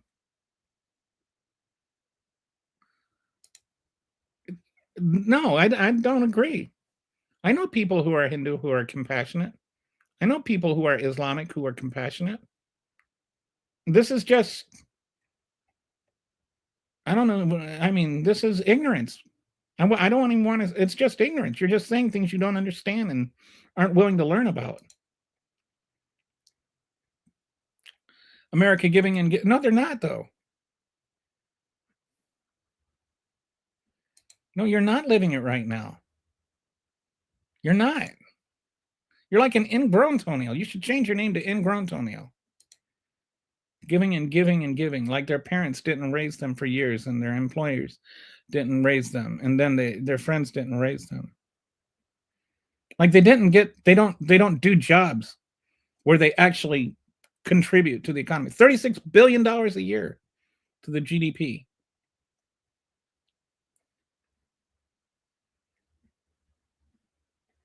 No, you don't. You don't deal with anything daily. You don't. You just yell emptiness into the air. You're like the Papa Simpson crowd guy yelling at the clouds. All right, so let's go back. Toenail. Okay. So we don't really need to. Okay, so let's talk about the litigation landscape about TPS. So these cases, Honduras, Nepal, Nicaragua, and Syria, all of those TPS, they tried to end it, and they've been blocked or restored by court order. Haiti was blocked by court order, and then the Supreme Court reviewed it and gave them. It's still up in the air, but right now, the freeze was paused indefinitely, so they can deport people back to Haiti, where it's not at all safe. And right now, there's mixed rulings with Venezuela, Myanmar, and South Sudan. And of course, the DHS vehemently disagrees with court orders, continuing to appeal, but everything from this administration is a lie. What temporary actually means, the common understanding is that there's an expiration date and it will definitely end. And it's really reviewed periodically based on conditions. The temporary is supposed to end once the status that caused, once the factors that cause the status to be applied are gone. Once it is safe to return there, that's when temporary ends. Rather, the way they're doing it now is just saying temporary ends because DHS said so. The conditions are still dangerous and people are being returned. That is not in the spirit of the law. That's not what the law meant. That's not what the law says. So, like 23 years, El Salvador has had TPS. That does not mean that things are better in El Salvador all of a sudden just because Christine O.M. said so. Honduras, 27 years. We're still granting people asylum from Honduras because it's not safe. Nicaragua, 27 years. And Sudan for 28 years. And at least 3 of these countries, El Salvador, Honduras, and Nicaragua, a big part of the reason, I would say even the major reason that the governments are unstable and unsafe is because of the United States causing that instability for more than 25, 30 years. The country, our country has been meddling in these countries for 50 years, 75 years. All right. Do we have any reasonably intelligent comments? Okay, Mouse is busy. They buy these goods and services, they contribute very little. That means that at least temporarily 300,000 bills did not get paid. Oh, so much for toenail. Kitty just clipped the toenails. All right. No more ingrown toenail. She popped on and gave me the claws. And the people they displaced were not able to participate in the job market, so their bills continue to be unpaid. And that's right. It's like the people, like when you say these Haitians that are working at this factory and they're getting deported now, right? Well, those jobs aren't going to be done in the factory. That means that the people that are working in the factory that aren't Haitians and the factory goes under, those people are going to lose their jobs too. And that means that other people like the hardware store and the grocery store and the people that, just have normal commerce are all losing all their paying customers, which means those businesses are going under. It's all connected. And these aren't government handouts that these people are, they're getting paychecks. They're earning their own money and they're paying taxes, which means federal revenue is also suffering. Which is why the market is still losing jobs, and the season that gets most places in the black were barely able to hold the line on not showing market contraction again. Yeah. I think if you look at really if you really look at what's happening with the economy, I think tomorrow I'm going to do K-shaped economy because the economy really, really sucks for most Americans. It really does. It's bad. And we're going to start feeling it a lot more. And, now the holiday season is over and those temporary workers are not laid off again. They're not paying their bills. And then you're going to also have on top of that, we're starting to feel the effects of, that's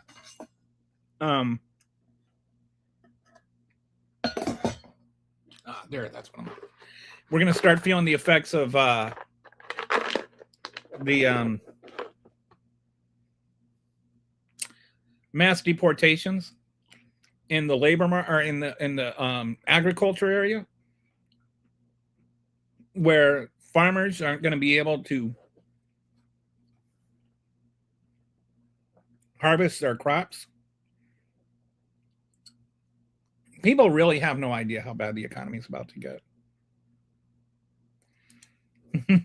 No soup for you. That's right. Kitty, the soup denier.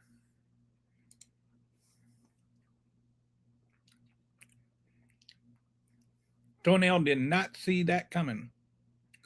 UPS had to cut 30,000 jobs last June because of how bad the market got.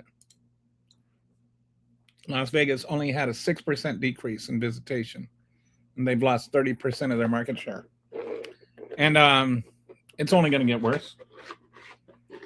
That's only going to get worse. As we do worse and worse on with this ICE scenario, we're already like just being hammered on the tourist front. Like foreign tourists is way down, and it's going to be even worse. People don't want to come over here for some odd reason. People don't want to come over here to get the crap beaten out of them and thrown into a detention center because they forgot their passport at their hotel. Like, I don't know what it is. Just a hunch. We're about to have a food crisis. I'm like canning food and stuff. I have about 6 months of food that I can live off of between like I've been doing canning, freezing, and the hydrating.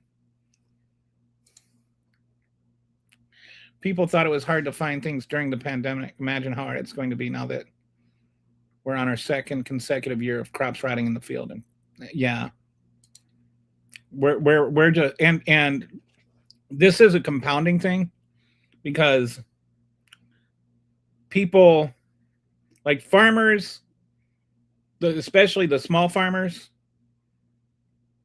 they were able to like they the first season they go bad and they just absorb it. The second season they have to go into a debt to buy their seeds and to sow the plants for the next. So the second and third season that they can't sow their crop, they start going out of business. And based on like Wharton projections, we could lose as many as 30% of our small privately owned farms over the next 4 years.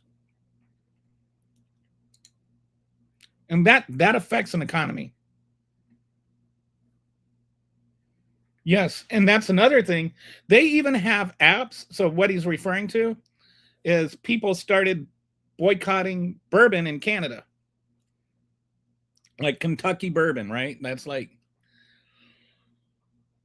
now they have and people like they started taking like cereal boxes or whatever. If something was US made, they turn it upside down to let people know not to buy it.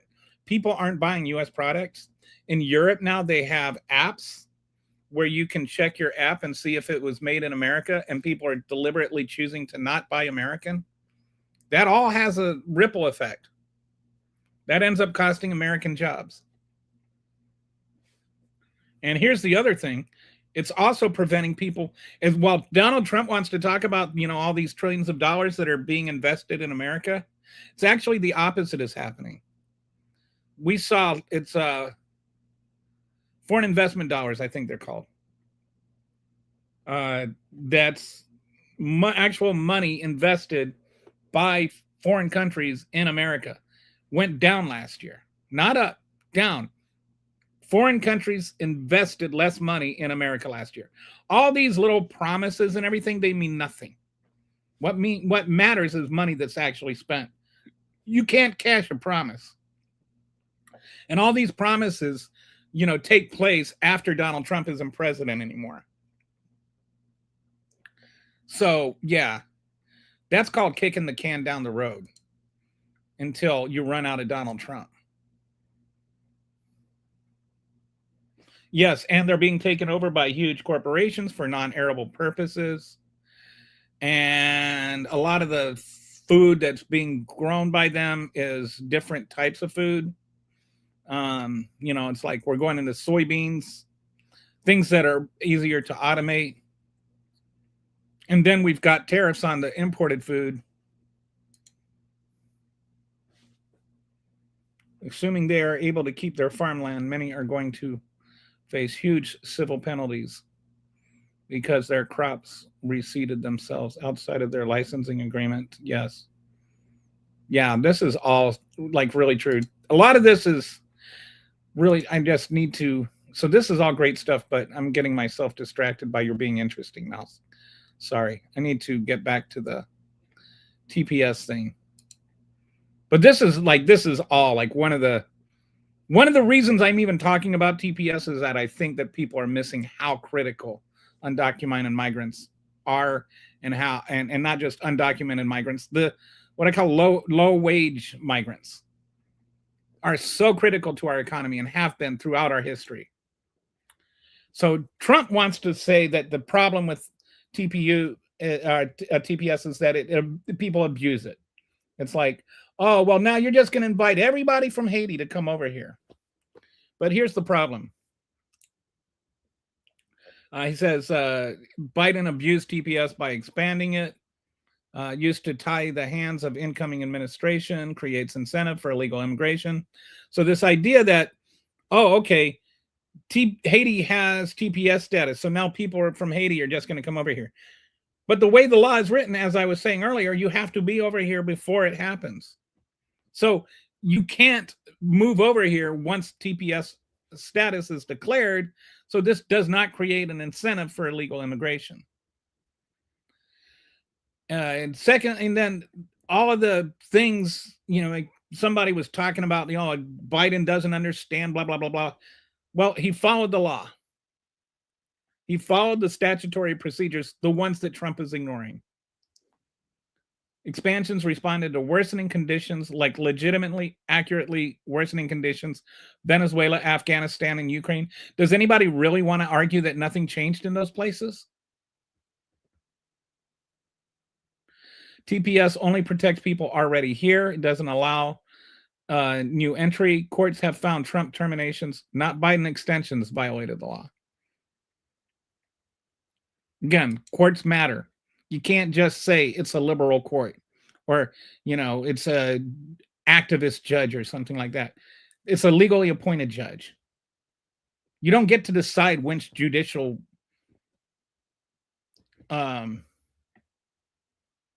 things apply to you.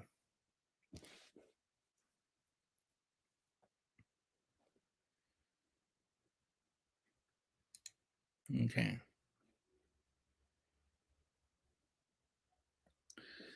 All right. So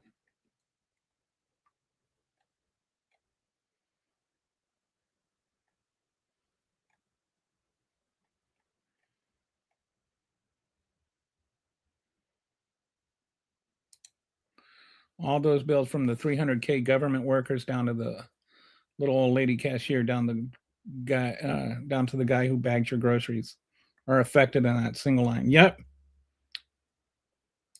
And it works both directions. They're trying to classify people as able-bodied adults without defendants in order to force more people onto the fields again for the prices they were barely tolerating for the contractors. And the other part of that is that there are more jobs held by undocumented people than there are unemployed Americans, like jobless Americans, period, of all kinds. If every single jobless American were to take an undocumented person's job and that person were to leave, we would not be able to fill all the jobs. And it's not like every single person that's jobless can take any job that is available. Not some jobs are not in proximity. Some jobs are not doable. Like not everybody can go out and pick strawberries. Not everybody has got the physical capacity to do that. Oh, whoops. Mouse. Oh, yeah.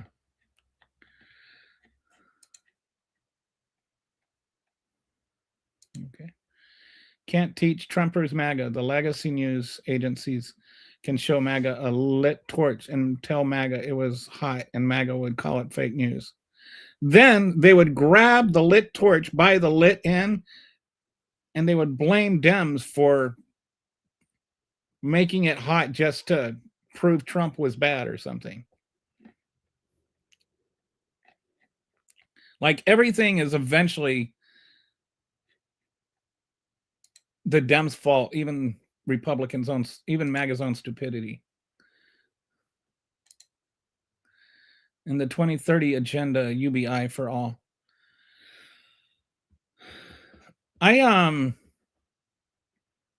You know, there's I want to talk about, I need to do some more research on this, but I've heard another alternative example for that, and I have to, you know, like do some research to figure out kind of what the difference is, but there was some, I have to ask him. But my brother has a PhD from Wharton, and he was the one that was talking about it, so he kind of knows a little bit about the economy. But he was talking about a negative income tax instead of UBI. Like, so you're not giving everybody a certain amount of income, but for people that lack income, they get like a negative income so that they can, you know, keep everybody at least at a certain level. And then the more money you make, the less negative income tax you get until you start paying taxes based on how much you make. So there's always an incentive to make money, but there's like always enough money to survive, which I thought that was I think that's an interesting idea. My overarching tinfoil hat theory is that things end July 3rd, 2026, when the last substantive EO says that all true patriots will be in full attendance for the 250th celebration. What I have found, it looks like these CBDC are coming anyway. What is CBDC? We want UBI the same way we want a flat tax. We don't. Yeah. I don't like, there was a time when I was entertained by the idea of flat tax until I started thinking about it. Progressive tax is the way to go. I think we want to, like, inherently, for some reason, believe there's something wrong with it. There's not. Extension. Okay, redesignation versus extension distinction.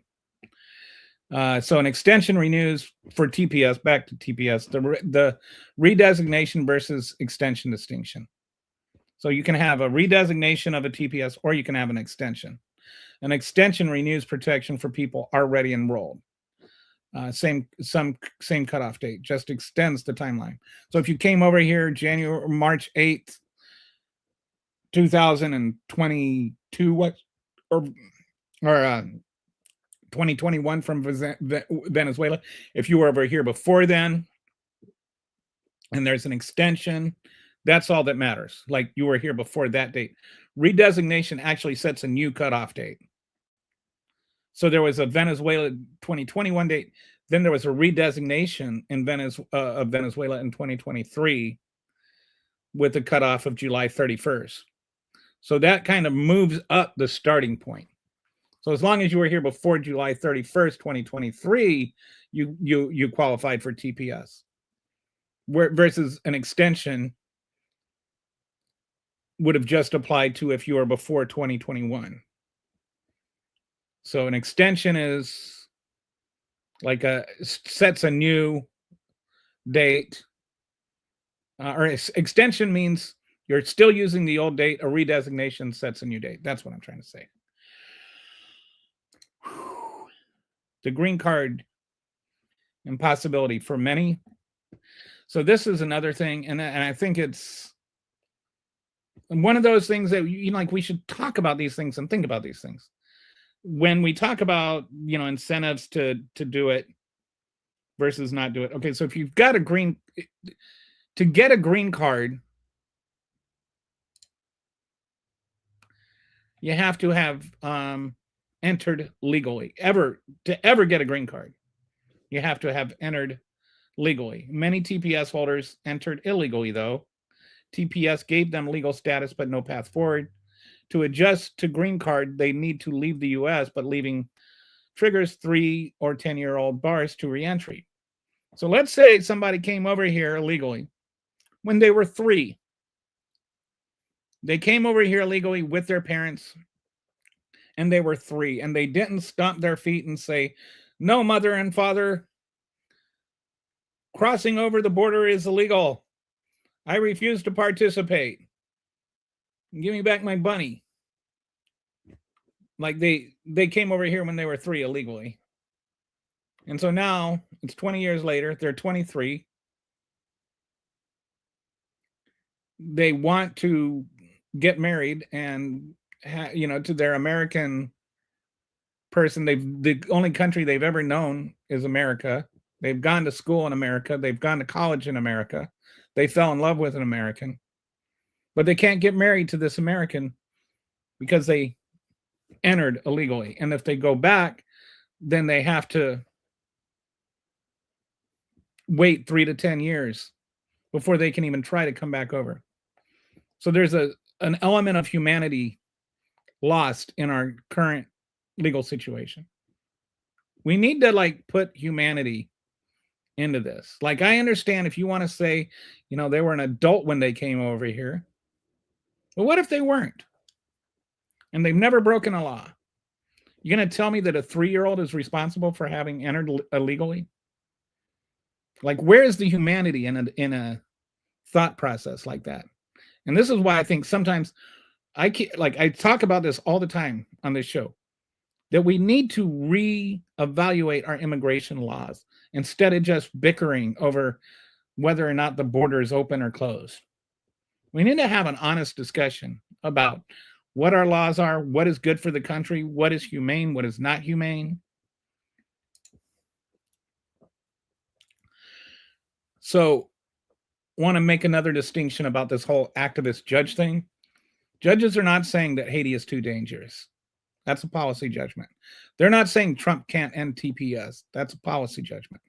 What judges are saying is that you must actually review the country conditions. That's a procedural requirement according to the written law that Congress passed. They're reviewing what the Constitution says about how the executive branch is supposed to enforce the laws passed by the legislative branch. You can't just decide first and justify later. That's bypassing the actual APA requirement. And your stated reasons can't contradict the actual evidence. You can't just say it's safe while the State Department is saying it's not safe. But sadly, it's all coming down to the Supreme Court. The lower courts say terminations are procedurally unlawful, and they are objectively, factually saying that. And the Supreme Court may say the executive board has broad discretion anyway. They're not even trying to defend what the executive branch is doing. They're just trying to change historical precedent. And right now, they're not even doing that. They're just pretending it doesn't matter. We're just going to kick the can down the road. But in the meantime, go ahead and send people to their deaths. So this creates a conflict between the administrative law and immigration enforcement. The real issue right now, one of the big issues is the Supreme Court not having the stones to actually do what it's supposed to be doing. If you want to make a ruling, but explain yourself. That's the way the Supreme Court is supposed to operate. Explain why all of a sudden the entire history of the country doesn't apply. Why Donald Trump is the first president that doesn't have to execute the laws the way they're written. Explain to us why Donald Trump deserves to be an authoritarian dictator. But Joe Biden can't forgive student debt.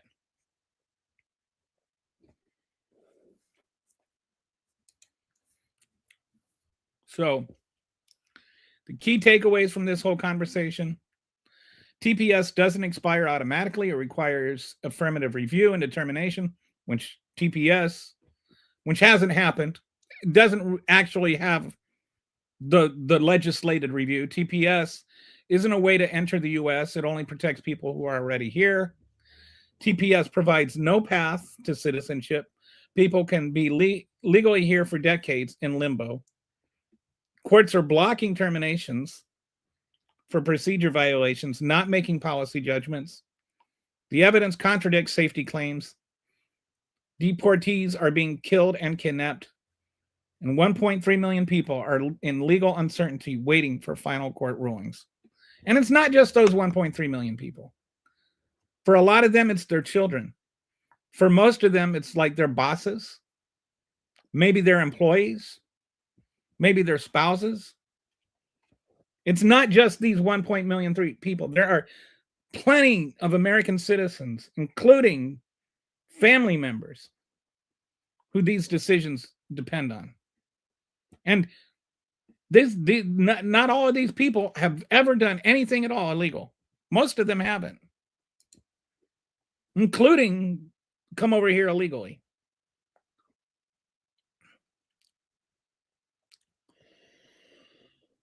So these are the sources. As I said, this is all available in the description section. You can access this slideshow anytime you want. And so these are just some things in the description section of on YouTube, by the way, and soon to be on machinepunkelly.com. If deportees are being killed, so these are just some questions to throw out there. If deportees are being killed, should that affect legal determinations or safety? Like, should we consider that people being sent back to Haiti are being murdered? When we're talking about temporary protection status to protect the lives of people that are, going to be killed if they are sent back, should we actually consider the fact that they are being killed when they are sent back? How long can temporary protection status last when conditions don't improve? If there is a time limit on that of 10 years or 20 years, should that be in the legislation, or is that up just to the whims of the president? Should administrative law requirements apply equally in immigration cases? Does immigration mean that administrative law suddenly changes to however the president feels today? What happens to U.S. citizen children when parents lose TPS? This is goes back to the humanity thing. Do you deport an American citizen because their parents were here on TPS? Even if their parents never did anything illegal and they didn't do anything illegal? These are honest questions people should ask. Can the U.S. system sustain 1.3 million people in permanent legal in limbo? And I think a lot of these questions that, these that are rhetorical right here, or maybe not rhetorical. I mean, rhetorical in the sense that they should require thoughtful responses, not in that they're obvious answers. We need to have real discussions about immigration reform. And I think that one of the biggest problems in our country right now is that we have made everything so binary, so left or right, so woke or MAGA, that we can't have honest discussions and real discussions about real problems that face real people. These are not bad people. These are not evil people. These are people that are trying to avoid the bad people and the evil people. They just don't want to be murdered. So anyway, I think we need to have more honest conversations, and we need to have less divisive rhetoric, and we need to have less false dichotomies. We need really, really, really to actually talk about things. And I don't understand. I mean, I do and I don't. I don't understand why MAGA can't actually ever seem to entertain an honest conversation about these things.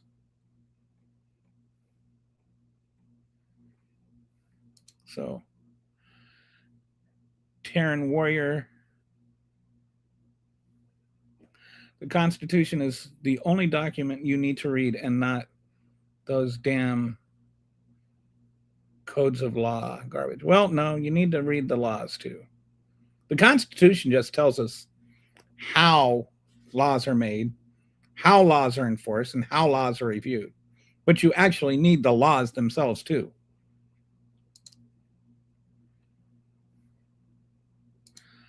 They're using it the same way we think of restraining orders. Pig sort didn't happen. Yeah. Okay. Here's a picture of her with her head chopped off. Okay. Yeah, I guess she shouldn't have been sent back then. Oh, well. Mistakes happen. I love it when they say mistakes happen. That's exactly why we're saying we need to talk about these things. Because mistakes happen. Oh, we're back to... Thought you're trying to...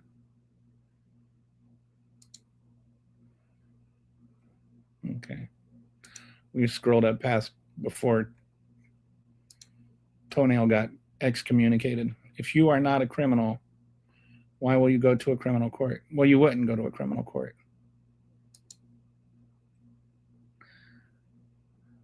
I don't understand what the... No other judge is allowed to be judge, jury, and executioner. Right. Why should the people who don't need a law degree be allowed to issue the sentence? Why do people that don't even need a high school diploma be allowed to issue that sentence?